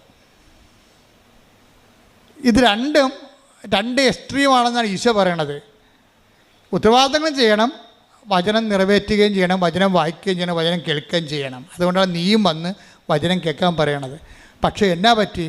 ഒരു ഇഷ്യൂ ആ കുടുംബത്തെ ക്രിയേറ്റ് ചെയ്യുമ്പോൾ ആ തൂണും തുണയുമായി നിന്ന ലാസർ അവരുടെ ആങ്ങളെ തന്നെ രോഗിയായി നോക്കുമ്പോൾ എന്താ പറ്റി? അടുത്തിരുന്ന മറിയം പറയും രോഗിയായതുകൊണ്ട് അവർ ആദ്യം ഈ ലാസറിന് രോഗം വന്നിട്ട് മറിയം മൈൻഡ് ചെയ്യില്ല. എന്താ കാര്യം? ആണും തൂണും തടിയും തണ്ടടിയുമായിട്ട് നിൽക്കണ ആരാണ്? ദൈവം അവിടെ കൂടെ ഉണ്ട്, ഈശോ ഉണ്ട്. കാനായിലെ കല്യാണത്തിൽ വെള്ളം വീഞ്ഞാക്കിയോ കടൽ വീഞ്ഞാക്കിയോ നടന്നവൻ. അങ്ങനെ ഒത്തിരി ബയോഡേറ്റ ഉള്ള ക്രിസ്തു അവളുടെ ഒരു കുടുംബ സുഹൃത്തിനെ പോലെ ഉണ്ട്. ദൈവമായിട്ട് ആവശ്യമില്ലാത്ത സ്വകാര്യ ബന്ധം ചില ആൾക്കാരുണ്ടാക്കും. കർത്താവിൻ്റെ പ്രാണനാണ്, സുഹൃത്താണ്, മണ്ണാങ്കട്ടിൻ്റെ ഒപ്പമല്ല. ലാസ്റ്റ് 2 പെങ്ങന്മാരുണ്ടായിരുന്നു, ഒന്ന് മാർത്ത ഒന്ന് മറിയം പറഞ്ഞ് കർത്താവിൻ്റെ ഫ്രണ്ടാണെന്ന്. കർത്താവ് പറഞ്ഞ് ഒട്ടേണ്ടി വരുന്നു പറഞ്ഞു. ഒരു ഫ്രണ്ടുമല്ല, അങ്ങനെ റിലേഷൻ ഇല്ലെന്ന് പറയും. എന്താ കാര്യം? ദൈവമായിട്ട് നമുക്കൊരു മാനുഷികമായ ഫ്രണ്ട്ഷിപ്പല്ല ഉള്ളത്. ദൈവവും ദൈവത്തിന് മക്കളും എന്നുള്ള ഫ്രണ്ട്ഷിപ്പാണ് നമുക്കുള്ളത്. ഈ ഫ്രണ്ട്ഷിപ്പിൻ്റെ സമയത്തുണ്ടായിരുന്ന വിഷയം എന്ന് പറയണത്, ഇപ്പോൾ ഒരു ഇഷ്യൂ ഉണ്ടായി, നമ്മളത് എപ്പോഴും അണ്ടർ ടെസ്റ്റിംഗ് ആണ്. നീ ദൈവത്തിൻ്റെ എന്ത് റിലേഷൻ്റെ നിലവാരത്തിലാണെങ്കിലും ദൈവം പറയും എനിക്ക് ടെസ്റ്റ്, നീ കാര്യങ്ങളൊക്കെ പറഞ്ഞത് ശരിയാണ്, പക്ഷേ ടെസ്റ്റ് ചെയ്യാനുണ്ടെന്ന് പറയും. അങ്ങനെ ലാസറിന് പണി കൊടുക്കണത്. ലാസർ ചത്ത് മലക്കും. അപ്പോൾ ഇവിടെ നിലവിട്ട് പോകും. ആരുമില്ലല്ലോ ഇപ്പം. കർത്താവിന് വേണ്ടി ആഹാരം ചെയ്താണ് ഇവർ ഒരു വർഷം മുഴുവനും. കർത്താവിനെ കൊണ്ടിരുന്ന് വചനം പങ്കുവെച്ചതാണ് മറിയാം. ഒരു കഥയുമില്ല, കർത്താവില്ല, ആരുമില്ല. ആൾക്കാരൊക്കെ പറഞ്ഞു വിട്ടിട്ടുണ്ട് കൊണ്ടുവരാൻ, ആര് വരാൻ, ചത്ത് ചീഞ്ഞ് അടക്കി തീർന്ന്. എന്നിട്ടില്ല, അവസാനം ഇവരെല്ലാം ഡൗണായി.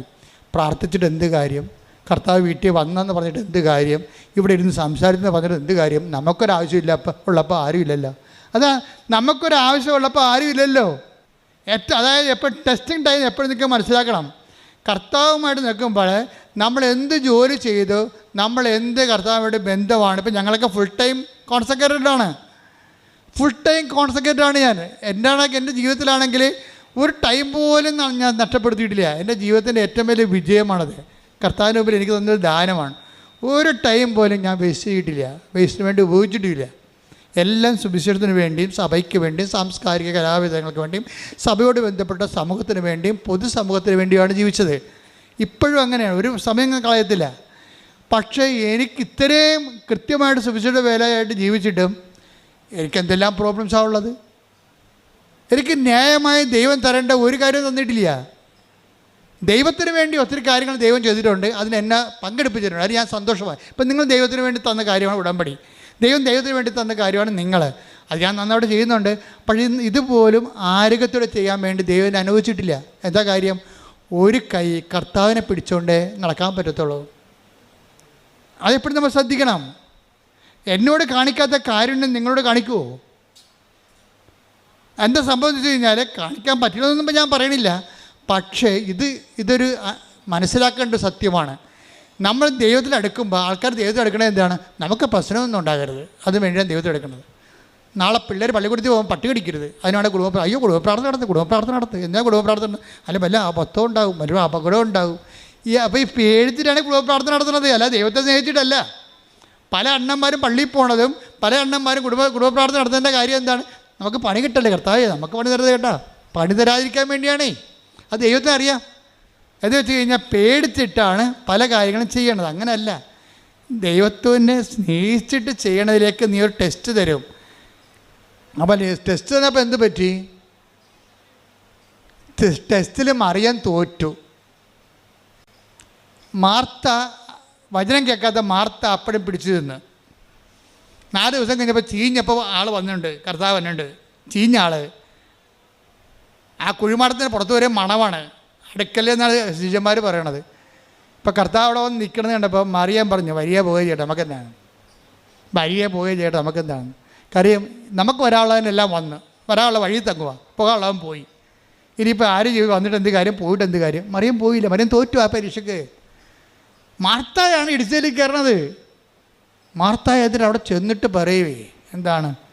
കർത്താവേ, നീ ഇവിടെ ഉണ്ടായിരുന്നെങ്കിൽ. ഒരു വചനം കേൾക്കാത്ത പാർട്ടിയാണ്, പക്ഷേ വിശ്വാസ ജീവിതം കറക്റ്റാണ്. നീ ഇവിടെ ഉണ്ടായിരുന്നെങ്കിൽ എൻ്റെ സഹോദരൻ മരിക്കില്ല. പക്ഷേ നീ ദൈവത്തോട് ചോദിക്കണത് എന്തും ദൈവം നിനക്ക് നൽകുമെന്ന് ഇപ്പോഴും എനിക്കറിയാം. അതാണ് മാർത്തയുടെ വിശ്വാസം. വല്ലാത്ത വിശ്വാസമാണ്. കഴിഞ്ഞ ദിവസങ്ങളിൽ ജോമോളതിനോട് പറഞ്ഞ്, ഇവളെ പഠിപ്പിച്ച ആരോ ഉണ്ടാക്കി വിളിച്ച് പറഞ്ഞ്, ഗ്രീക്കിൽ എഴുതിയിരിക്കണത് കർത്താവേ, നീ ലോകത്തിലേക്ക് വരുന്ന മിശിഹായെന്ന് ഞാൻ പണ്ട് വിശ്വസിച്ചിരുന്നെന്നാണ്, ഇപ്പം വിശ്വസിക്കണില്ലെന്നാണ് പറഞ്ഞതെന്ന്. ഞാൻ പറഞ്ഞു, നീ ചെന്ന് ആ മരമണ്ടനോട് ചോദിക്കുക, എന്താ ചോദിക്കേണ്ടത്? അങ്ങനെയാണെങ്കിൽ പിന്നെ എന്തുകൊണ്ട് നിങ്ങൾ ബൈബിള് അതനുസരിച്ച് തിരുത്തുക? ബൈബിളിൽ ഒരു കാര്യം എഴുതിയിട്ട് ഇവന്മാർ വേറെ കാര്യം പഠിപ്പിക്കുമ്പോൾ ഇവന്മാർ ദൈവത്തിനെതിരെ സംസാരിക്കുകയല്ലേ, വിശ്വാസത്തിനെതിരെ. ഇവരുടെ അക്കാഡമിക് ജാട കാരണം ആധ്യാത്മിക തകർച്ച ഉണ്ടാക്കുകയല്ലേ. ഇവരാർക്കും ഉത്തരവാദിത്തം കൊടുത്തത്? ഞാൻ ഇവിടെ ശരിക്കും പൂശി. എന്താ കാര്യം വെച്ചാൽ, കർത്താവിൻ്റെ വചനത്തിൽ എഴുതിക്കുന്നത് നമുക്ക് വ്യക്തിപരമായ വ്യാഖ്യാനത്തിനുള്ളതല്ലത്. മർക്കോസ് എന്താ പറഞ്ഞത്? മാർത്ത എന്താ പറഞ്ഞത്? കർത്താവേ, നീ ഇവിടെ ഉണ്ടായിരുന്നെങ്കിൽ എൻ്റെ സഹോദരൻ മരിക്കുകയില്ലായിരുന്നു. പക്ഷേ എന്താ പ്രശ്നം? നീ ദൈവത്തോട് ചോദിക്കണം, അത് നിങ്ങൾ പറയണം. നീ എന്ത് തകർന്നാലും തരിപ്പണമായാലും പറയണം, മാർത്തായെ പോലെ പറയണം, നീ ദൈവത്തോട് ചോദിക്കണത് എന്തും നീ ദൈവത്തോട് ചോദിക്കണം, ഇപ്പോഴും നിനക്ക് തരുമെന്ന് എനിക്കറിയാവുന്ന. അപ്പോൾ ഈശോ പറയും, ഈ വിശ്വാസം ഈ ക്രൈസിസ് ടൈമിൽ എല്ലാം തീർന്ന് തല്ലിപ്പെരക്കി വാടക വീട്ടിൽ നിന്ന് അവർ നമ്മളെ ചവിട്ടി ഇറക്കി നമുക്കെതിരെ കേസുമായി. അപ്പോഴും പറയും, കർത്താവേ നീ ദൈവത്തോട് ചോദിക്കണത് എന്തും ദൈവം നിനക്ക് തരുമെന്ന് ഇപ്പോഴും എനിക്കറിയാം എന്ന് നമ്മൾ പറയാം. 100,000 അനുഭവങ്ങൾ, ജനകോടികളും ജന്മാന്തരങ്ങളും അവരുടെ യേശുക്രിസ്തുവിനെ അവർ ജീവിക്കുമ്പോൾ അവരുടെ ജീവിതത്തിൽ മനുഷ്യന് മറക്കാനാവാത്ത, ഒരിക്കലും ദൈവത്തെ അംഗീകരിച്ച് കൊടുക്കാൻ പറ്റാത്ത പല ദുഃഖാനുഭവങ്ങൾ ഉണ്ടാകുമ്പോൾ മാർത്തായെപ്പോലെ ദൈവപൈതലിനെ പറയാൻ കഴിയണം, എന്താണ്, നീ എൻ്റെ അവസ്ഥ ഇതാണ്, ഞാൻ തകർന്ന് തരിപ്പണമായി, ഐ ആം റെഡ്യൂസ് ഇൻടു 0 പക്ഷേ ദൈവത്തോട് നീ ചോദിക്കണത് എന്തും ഇപ്പോഴും നിനക്ക് തരുമെന്ന് എനിക്കറിയാം. അതാണ് വിശ്വാസം. അപ്പോഴും സംസാരിക്കും കർത്താവ്, എന്താണ്, നിൻ്റെ സഹോദരൻ ഉയർത്തെഴുന്നേൽക്കും. യെസ്. അപ്പോൾ പറഞ്ഞു, യെസ് മൈ ലോർഡ്, യെസ് അവൻ ഉയർത്തെഴുന്നേൽക്കും. എങ്ങനെയാണ്? അവൾ പറഞ്ഞ കാറ്റഗിസത്തിൽ അവൾക്കറിയാം, എന്താണ്, അന്തിമ നാളിൽ പുനരുദ്ധാനഘട്ടത്തിൽ അവൻ ഉയർത്തെഴുന്നേൽക്കുമെന്ന് എനിക്കറിയാം. അപ്പോൾ ഇപ്പം അവൻ ഉയർപ്പിച്ച് തരണമെന്നല്ല മാർത്ത പറയണത്, ഞാൻ നിന്നെ വിശ്വസിക്കുന്നു, നിത്യജീവന് വേണ്ടി വിശ്വസിക്കുന്നുവെന്ന്. അപ്പോൾ ഈശോ പറയും, Martha, I am the life and resurrection. ഞാനാണ് ജീവൻ, ഞാനാണ് പുനരുദ്ധാനം, നീ ഇത് വിശ്വസിക്കുന്നു. Yes my lord. അപ്പോൾ അവൾ പറയും, യെസ് മൈ ലോർഡ്. ഈ ശവത്തിൻ്റെ നാറിയ ആ സ്ഥലത്ത് നിന്നുകൊണ്ട് ആ ശവക്കാറ്റടിക്കുമ്പോൾ അവൾ പറയും, യെസ് മൈ ലോർഡ്, നീ ലോകത്തിലേക്ക് വരായിരുന്ന മിശിഹായാണെന്ന് ഞാൻ വിശ്വസിക്കുന്നു. അപ്പോൾ ഈശോ കൈ ഉയർത്തി, ലാസറസ് കം ഔട്ട്. അവൻ കൈ ഉയർത്തിക്കൊണ്ട് പറയും, ലാസറേ പുറത്തു വരാൻ. ഈ വിശ്വാസത്തിന് മുമ്പിൽ നീ അകത്ത് നിന്നിട്ട് എനിക്ക് കാര്യമില്ലെന്ന് പറയും. നിന്നെ പുറത്തു കൊണ്ടുവരാൻ കഴിയുമെന്ന് അവൾ വിശ്വസിക്കുന്നു, ഇപ്പോഴും അവൾ വിശ്വസിക്കുന്നു. അതുകൊണ്ട് നീ പുറത്തു വരണം. ദൈവവേദനേ, നീ തകർന്ന് തരിപ്പണമായാലും, പരാജയത്തിൻ്റെ ഹവമാണത്തിൽ നീ അടക്കപ്പെട്ടിട്ട് നിന്നെ ചീഞ്ഞ മണം പുറത്തു വന്നാലും, അപ്പോഴും നീ യേശു കർത്താവാണെന്ന് വിശ്വസിച്ചാൽ നിന്നെ കർത്താവ് മൃതത്തിൽ നിന്ന് ജീവനിലേക്ക് കൊണ്ടുവരും. കൈയടിച്ച് ശ്രുതിക്കട്ടെ, ഹല്ലേലൂയ.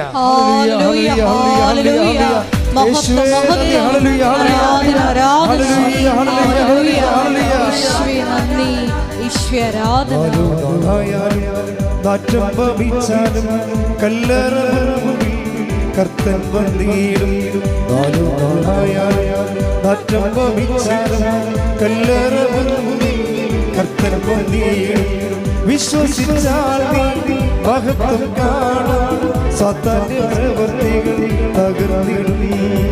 വിശ്വസിച്ചാൽ മഹത്വം കാണാം, സാത്താന്റെ പ്രവൃത്തികൾ തകർന്നിടും.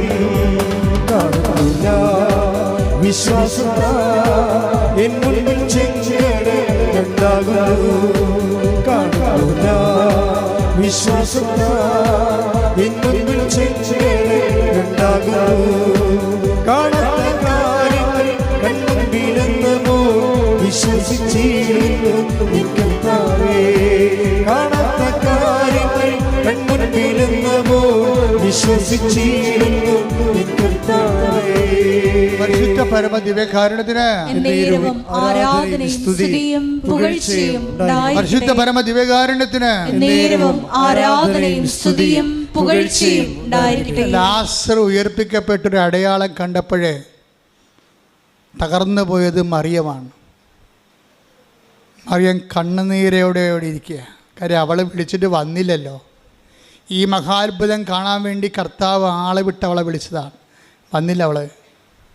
കർത്താവിനറിയാം ഇത് ഈ രോഗം മരണകാരണമല്ല, മറിച്ച് കർത്താവിൻ്റെ ദൈവത്തിൻ്റെ മഹത്വം പ്രകടമാകാനാണ്.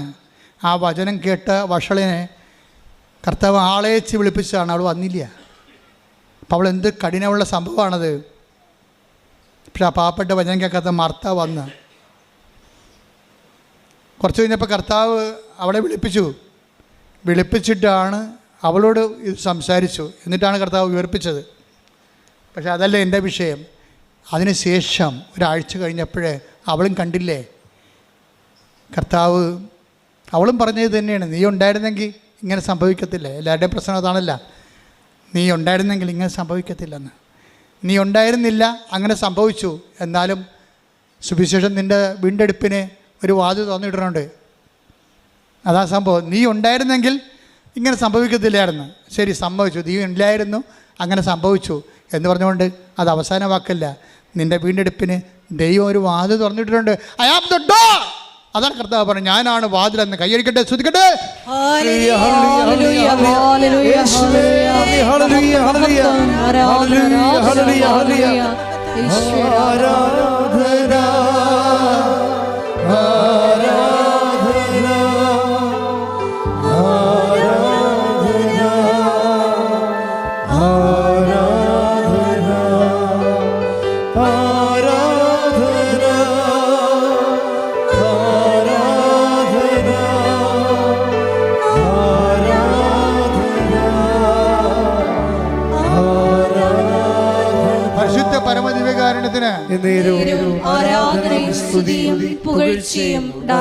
ഈ കാഴ്ച കണ്ടിട്ട് തോറ്റുപോയില്ല കർത്താവേ. അന്ന് മുതൽ അവളെ പിച്ചും പേയും പോയി. കർത്താവെ, തോറ്റുപോയി കർത്താവെ. മറിയത്തിൻ്റെ അനുതാപം തുടങ്ങണം അവിടെ നിന്ന് മുതലാണ്. എല്ലാം കഴിഞ്ഞിട്ടും കർത്താവ് അവൾ വരാതിരുന്നിട്ടും പിന്നെ അവളെ വിളിച്ചില്ലേ. അതിന് മുമ്പിൽ, ആ സ്നേഹത്തിന് മുമ്പിൽ ഇവളെ തോറ്റുപോകും. തോറ്റുപോകുക തന്നെയല്ല, കർത്താവ് ആരാണെന്ന് അവൾ കാണുകയും ചെയ്യും. അപ്പോൾ അവൾ എപ്പോഴും പറയും, തോറ്റുപോയി കർത്താവെ, തോറ്റുപോയി, നിൻ്റെ സ്നേഹത്തിന് മുമ്പ് ഞാൻ തോറ്റുപോയി എന്ന് പറഞ്ഞ് അവളത്, ആ അനുതാപമാണ് ബെഥനിയിലെ മറിയം പിന്നെ ലാസറിൻ്റെ വീട്ടിലെ കർത്താവിനെ വിളിക്കാൻ കാരണം. ഒരു നേരത്തെ ഭക്ഷണത്തിന് വീണ്ടും പഴയതുപോലെ ലാസറുണ്ടാവും, മർത്തായുണ്ടാവും, മറിയം ഉണ്ടാവും. യേശുവിനെ വിളിക്കുമ്പോൾ അന്ന് വരെ ചെയ്യാത്തൊരു കാര്യം മറിയം ചെയ്യും. എന്താണ് ചെയ്യണത്? തോറ്റുപോയി കർത്താവേ, നിൻ്റെ സ്നേഹത്തിന് മുമ്പിൽ തോറ്റുപോയെന്ന് പറയാൻ വേണ്ടി ഒരു കുപ്പി നാർദിൻ സുഗന്ധം എടുത്തിട്ട് അവൻ്റെ കാലെ പൂശിക്കൊണ്ടിരിക്കും. അത് അവളുടെ അനുതാപമാണത്. ഒരിക്കൽ yes my lord, you are right. അതാണ് അനുതാപം. അതേ കർത്താവേ, കനങ്കാരി പറഞ്ഞില്ലേ, yes my lord, you are right. ഇപ്പോഴും മറിയാൻ പറഞ്ഞത് എന്താണ്?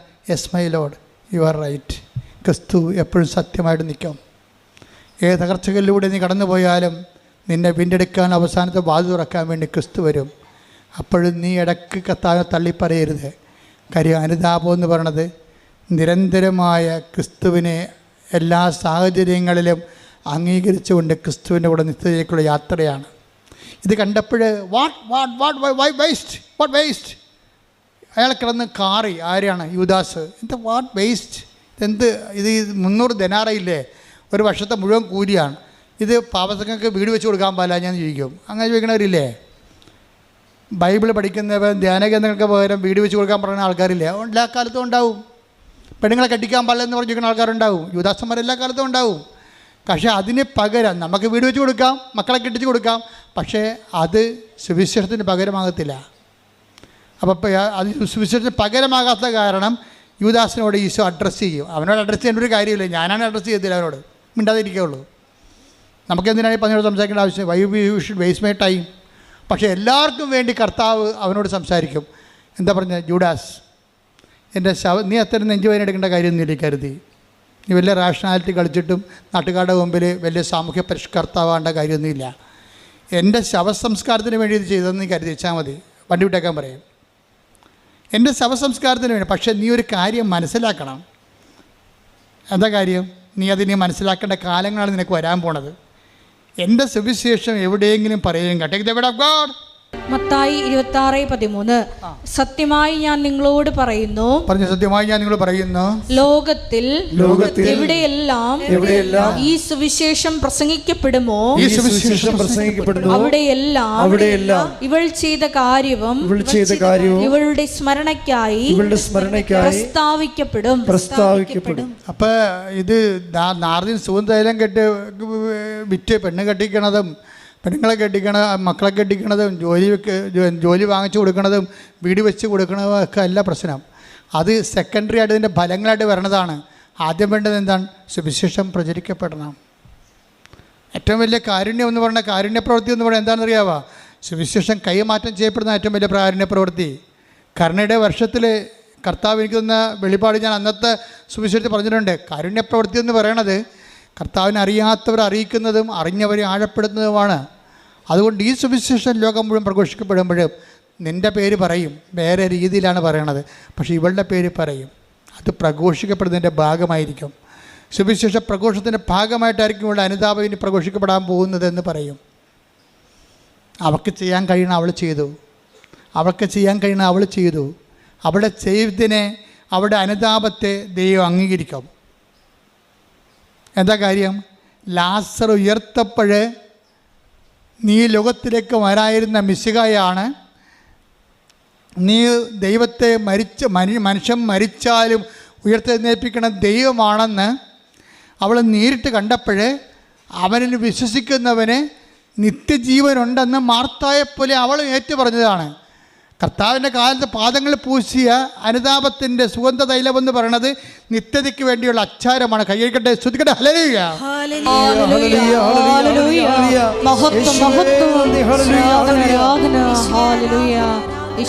പക്ഷേ നരകത്തിന് വേണ്ടിയുള്ള അച്ചാരം മേടിച്ചൊരു മനുഷ്യനാണ് ഇയാൾ. നരകത്തിന് വേണ്ടിയുള്ള അച്ചാരം, ഇവളെ നിത്യതയ്ക്ക് വേണ്ടിയുള്ള അച്ചാരം വിട്ട്, പക്ഷെ അവൾ ചെയ്യാനുള്ള ചെയ്തോളാൻ പറഞ്ഞു, ചെയ്യട്ടെന്ന് പറഞ്ഞു. പക്ഷേ നിത്യതയുടെ കൂദാശ സ്ഥാപിക്കുമ്പോൾ ആദ്യം ഒരു സാധാരണ അപ്പം എടുത്തിട്ട് യുവദാസ കർത്താവ് പറയും. അപ്പോഴും പറഞ്ഞ വാക്ക് ഇത് തന്നെയാണ്. എന്താണ്? പണ്ട് മറിയത്തിന് വേണ്ടി പറഞ്ഞ വാക്ക് തന്നെയാണ്, നീ ചെയ്യാനുള്ളത് നീയും ചെയ്യുക, അവൾ ചെയ്യാനുള്ളത് അവൾ ചെയ്ത്. അത് നിത്യതയ്ക്ക് വേണ്ടി ഓഹരിയാകും. ലോകത്ത് എവിടെ സുവിശേഷം പ്രസംഗിച്ചാലും അവൾ ചെയ്യുന്ന കാര്യം, ഇനി നീ ചെയ്യാനുള്ളത് നീയും ചെയ്യുക എന്ന് പറയും. എന്താ അവൾ ചെയ്യാൻ പോണത്? അപ്പോൾ യോഹന്നാൻ്റെ സുവിശേഷം പറയവേ, അപ്പോൾ രാത്രിയായിരുന്നെന്ന്. എന്താണ്? അപ്പക്കഷ്ണം സ്വീകരിച്ച ഉടനെ അവനിൽ പിശാച് പ്രവേശിച്ചു. അപ്പം എന്ത് സംഭവിച്ചു? അപ്പോൾ രാത്രിയായിരുന്നു. Take the bread of God, സ്തുതിക്കട്ടെ, ഹല്ലേലൂയ. യോഹന്നാൻ 13:30. ആ അപ്പക്കഷണം സ്വീകരിച്ച ഉടനെ അവൻ പുറത്തുപോയി, അപ്പോൾ രാത്രിയായിരുന്നു. അവൻ കുർബാന സ്വീകരിച്ചില്ല, അവന് കുർബാന കൊടുത്തില്ല. കുർബാന നിത്യജീവൻ്റെ അപ്പമാണ്. അത് കൊടുക്കാനുള്ള അർഹത, സ്വീകരിക്കാനുള്ള അർഹത അവനില്ല. അതൊക്കെ സാധാരണ അപ്പം മുക്കി കൊടുത്തിട്ട് പറഞ്ഞിട്ട് നീ ചെയ്യാനുള്ള എന്താണെന്ന് കർത്താവിന് അറിയാം. എന്താ ചെയ്യാൻ പോണത്? അത് ഒറ്റ കൊടുക്കാതിരിക്കുന്ന ആളാണ്, തീരുമാനം എടുക്കാതിരിക്കുന്ന ആളാണ്.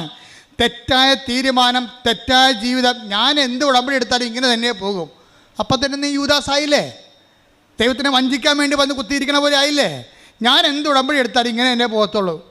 ചിലപ്പോൾ നീ ഭർത്താവിനോട് പറയും, ചില ഭാര്യയോട് പറയും, എന്തുടമ്പടി എടുത്താൽ ഞാൻ ഇങ്ങനെ പോകത്തുള്ളൂ എന്ന് പറയും. അതിൻ്റെ അർത്ഥം എന്താ? ഇവൻ ഏത് കുർബാനയ്ക്ക് കൂടിയാലും ഇവൻ്റെ തീരുമാനം ഇവൻ മാറ്റത്തില്ല. അത് കർത്താവിനറിയാം. അതുകൊണ്ട് ഇവനൊക്കെ ഏറ്റവും അടിക്കും കുർബാനയെന്ന്. കുർബാന കർത്താവ് വാഴ്ത്തുന്നതിന് മുമ്പാണ് എല്ലാവരും ധരിച്ചിരിക്കണത് ഇവൻ കുർബാന സ്വീകരിച്ചെന്ന്. അവൻ കുർബാന സ്വീകരിച്ചിട്ടില്ല, കുർബാനയിൽ പങ്കാളിത്തമില്ല. നേരത്തെ പറഞ്ഞു, കാല് കഴുകിയപ്പോൾ പറഞ്ഞു, ഞാൻ നിന്നെ കഴുകുന്നില്ലെങ്കിൽ, എൻ്റെ വചനം പറഞ്ഞ് നീ ശുദ്ധീകരിക്കുന്നില്ലെങ്കിൽ നിനക്ക് എന്നോട് പങ്കുണ്ടാകത്തില്ലെന്ന് പറഞ്ഞു. ആ പങ്കില്ലെന്ന് പറഞ്ഞ് എടുത്ത് കൊടുക്കുകയാണ്. അവൻ അപ്പം തന്നെ പോയി. വചനം എന്താ പറയണത്? യോഹന്നാൻ പറയും, and there was night. Then there was night. അപ്പോൾ രാത്രിയായിരുന്നു. രാത്രി നടക്കണം എന്താണ്? അവൻ വീഴുമെന്ന് ഉറപ്പല്ലേ? യുദാസ് ഇറങ്ങിപ്പോകുമ്പോൾ രാത്രിയാണെന്ന് പറയും. എന്താ രാത്രിയാണെന്ന് പറയണത്? അവൻ വീഴാൻ പോണെന്നതിൻ്റെ അർത്ഥം. യോഹന്നാൻ 11:10 എടുത്ത്. യോഹന്നാൻ 11:10. രാത്രി നടക്കുന്നവൻ തട്ടി വീഴുന്നു. അപ്പൊ 13:30 എന്താ ഇരിക്കണത്? യൂദാസ് പുറത്തോട്ട് ഇറങ്ങിയപ്പോൾ പറയാണ് അപ്പോൾ രാത്രിയായിരുന്നെന്ന്. അതിന് മുമ്പ് തന്നെ ഈശോ പറഞ്ഞ് ഇനി രാത്രി വരാൻ പോകുന്നുണ്ട്, ഒരാൾ രാത്രിയിലോട്ട് ഇറങ്ങി പോകാൻ പോകുന്നുണ്ട്, യവൻ വീഴാൻ പോകണമെന്നാണ്. അതാണ് ഈശോ നേരത്തെ പറഞ്ഞ് 11:10 പറയുന്നുണ്ട് രാത്രി നടക്കുന്ന. ഓർക്കുക, ക്രിസ്തുവിനെ കൂടാതെ നീ നടക്കാൻ തീരുമാനിച്ച രാത്രി നടക്കുന്നവനാണ്. ഇന്നലെ നാളെ വീഴും. ഒരുപക്ഷെ നീ ഇവിടെ വിവരമുള്ളവനാകാം, ഒരുപക്ഷെ നീ അവാർഡ് വാങ്ങിക്കാം, ഒരുപക്ഷെ നീ പണം ഉള്ളവനാകാം, പക്ഷേ നിൻ്റെ നിത്യത രാത്രിയിലാണ്. രാത്രിയിലെ ആ നിത്യതയ്ക്കുള്ള വഴികളിൽ ഇന്നലെ നാളെ നീ തട്ടി വീണിരിക്കും. ദാറ്റ് മീൻസ് നിനക്ക് ഷെയർ ഇല്ലെന്നർത്ഥം. കർത്താവിൻ്റെ ഓഹരിയിൽ ഓർമ്മിച്ച് വേണം കർത്താവ് ഇവിടെ നിൽക്കാനും നടക്കാനും. ദൈവം നിങ്ങളെ അനുഗ്രഹിക്കട്ടെ. നിത്യമായ അനുതാപമാണ് ഉടമ്പടിയുടെ സമർത്ഥമായ ആധ്യാത്മികത.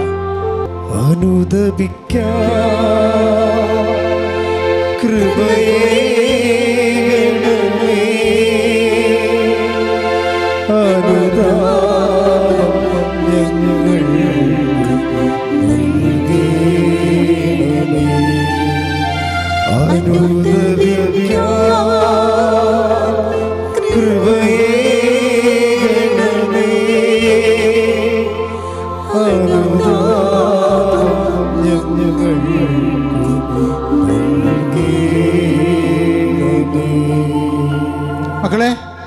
ഒരു കൈ ഇടത് കൈ ഇടത് നെഞ്ചിലും വലത് കൈ ഹൃദയ ശിരസിലും വെച്ചുകൊണ്ട് ഇവിടെ തീർത്ഥാടനത്തിലുള്ളവരും ഓൺലൈനിലുള്ളവരും പ്രാർത്ഥിക്കുക. അച്ഛൻ പ്രാർത്ഥിക്കുമ്പോൾ നിങ്ങളുടെ രോഗങ്ങളും നിങ്ങളുടെ ജീവിതാവസ്ഥകളുടെ മേലും ദൈവികമായ ശക്തി ആവശ്യിക്കുന്ന സമയമാണ്. ശ്രുതികട ഹല്ലേലൂയ. എൻ്റെ കർത്താവിൻ്റെ ഉന്നതമായ നാമത്തിൽ കർത്താവേ, നിന്റെ വിശുദ്ധ പൗരോഹിത്യത്തെ മഹത്വപ്പെടുത്തണമേ. കർത്താവേ, സഭയിലുള്ള സാന്നിധ്യം പ്രകടമാക്കണമേ. ശ്രുതികട മക്കളെ, ശ്രുതികട ഹല്ലേലൂയ. കർത്താവേ, നിന്റെ തിരുമുറിവാടുന്ന വലതുകരം, ആണിപ്പെടുതാടുന്ന അത്ഭുതകരം ഓരോ മകൻ്റെ മേലും വെക്കണമേ. ഉച്ചു മുതൽ ഉള്ളംകാല് വരെ കർത്താവിൻ്റെ രക്തം പടരട്ടെ. ഉച്ചു മുതൽ ഉള്ളംകാല് വരെ കർത്താവിൻ്റെ രക്തം പടരട്ടെ. എല്ലാ കോശങ്ങളിലും പേശികളിലും കർത്താവിൻ്റെ രക്തം പടരട്ടെ. ദൈവത്തിന്റെ കരുണ ചൊരിയട്ടെ. സ്തുതിക്കട്ടെ. ഹല്ലേലൂയ. ഹല്ലേലൂയ, ഹല്ലേലൂയ, ഹല്ലേലൂയ. മഹത്വം, മഹത്വം, ആരാധന, ആരാധന. ഹല്ലേലൂയ. യേശുവേ നന്ദി, യേശുവേ ആരാധന. ഹല്ലേലൂയ, ഹല്ലേലൂയ, ഹല്ലേലൂയ. കർത്താവേ, നിന്റെ ഉന്നതമായ നാമത്തിന് സ്വസ്ത്രം. സ്തുതിക്കട്ടെ മക്കളെ, സ്തുതിയുടെ മക്കളെ. Hallelujah, hallelujah. കർത്താവേ, നിന്റെ ഉന്നതമായ നാമത്തിന് സ്വസ്ത്രം ചെയ്യുന്നു. കർത്താവേ, കർത്താവേ, നിന്റെ തിരുമുറിവാടുന്ന വലതുകരം മകൻ്റെ ശിരസിൽ വെക്കണമേ. മക്കളുടെ ശിരസിൽ വെക്കണമേ. സന്ധ്യബന്ധങ്ങളിലെ കർത്താവിൻ്റെ രക്തം നിറയട്ടെ. അച്ഛൻ ഓരോ പ്രാർത്ഥനകൾ പ്രാർത്ഥിക്കുമ്പോഴും കർത്താവിൻ്റെ രക്തം നിറയട്ടെ എന്ന് ഉച്ചത്തിൽ പറയണം. നിങ്ങളുടെ സന്ധിബന്ധങ്ങളിലെ മാംസപേശികളിലെ രക്തഞരമ്പുകളിലെ ആന്തരിക അവയവങ്ങളിലെ ഉച്ചി മുതൽ ഉള്ളംകാല് വരെ മാരക രോഗങ്ങളിലെ തീരാവേദികളിലെ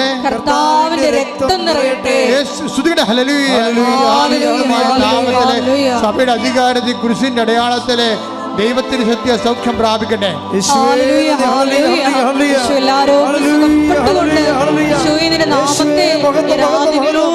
വീണ്ടും വീണ്ടും മഹത്വപ്പെടുത്തുവാൻ സദയം തുടരേ സുഖമായി എന്നെ അരികിൽ വരേണേ സദയം തുടരേ സുഖമായി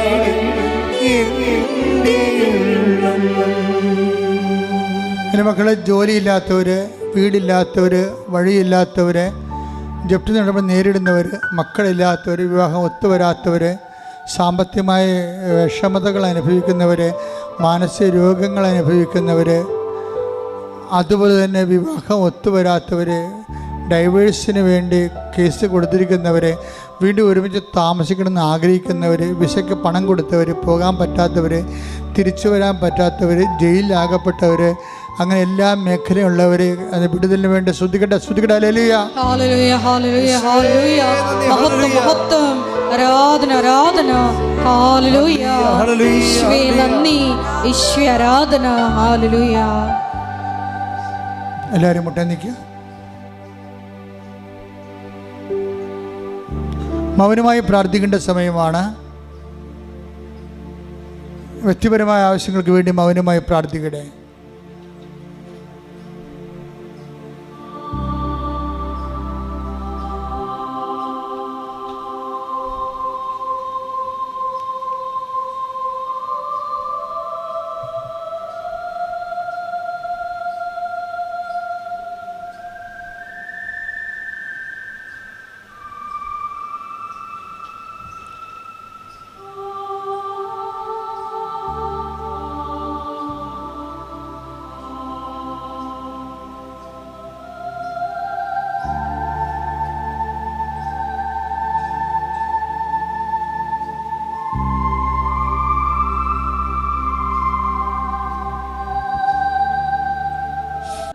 ശിരസ്സ് നമിച്ച് നമുക്ക് ദിവ്യകാരുണ്യനാഥൻ്റെ ആശീർവാദം സ്വീകരിക്കാം.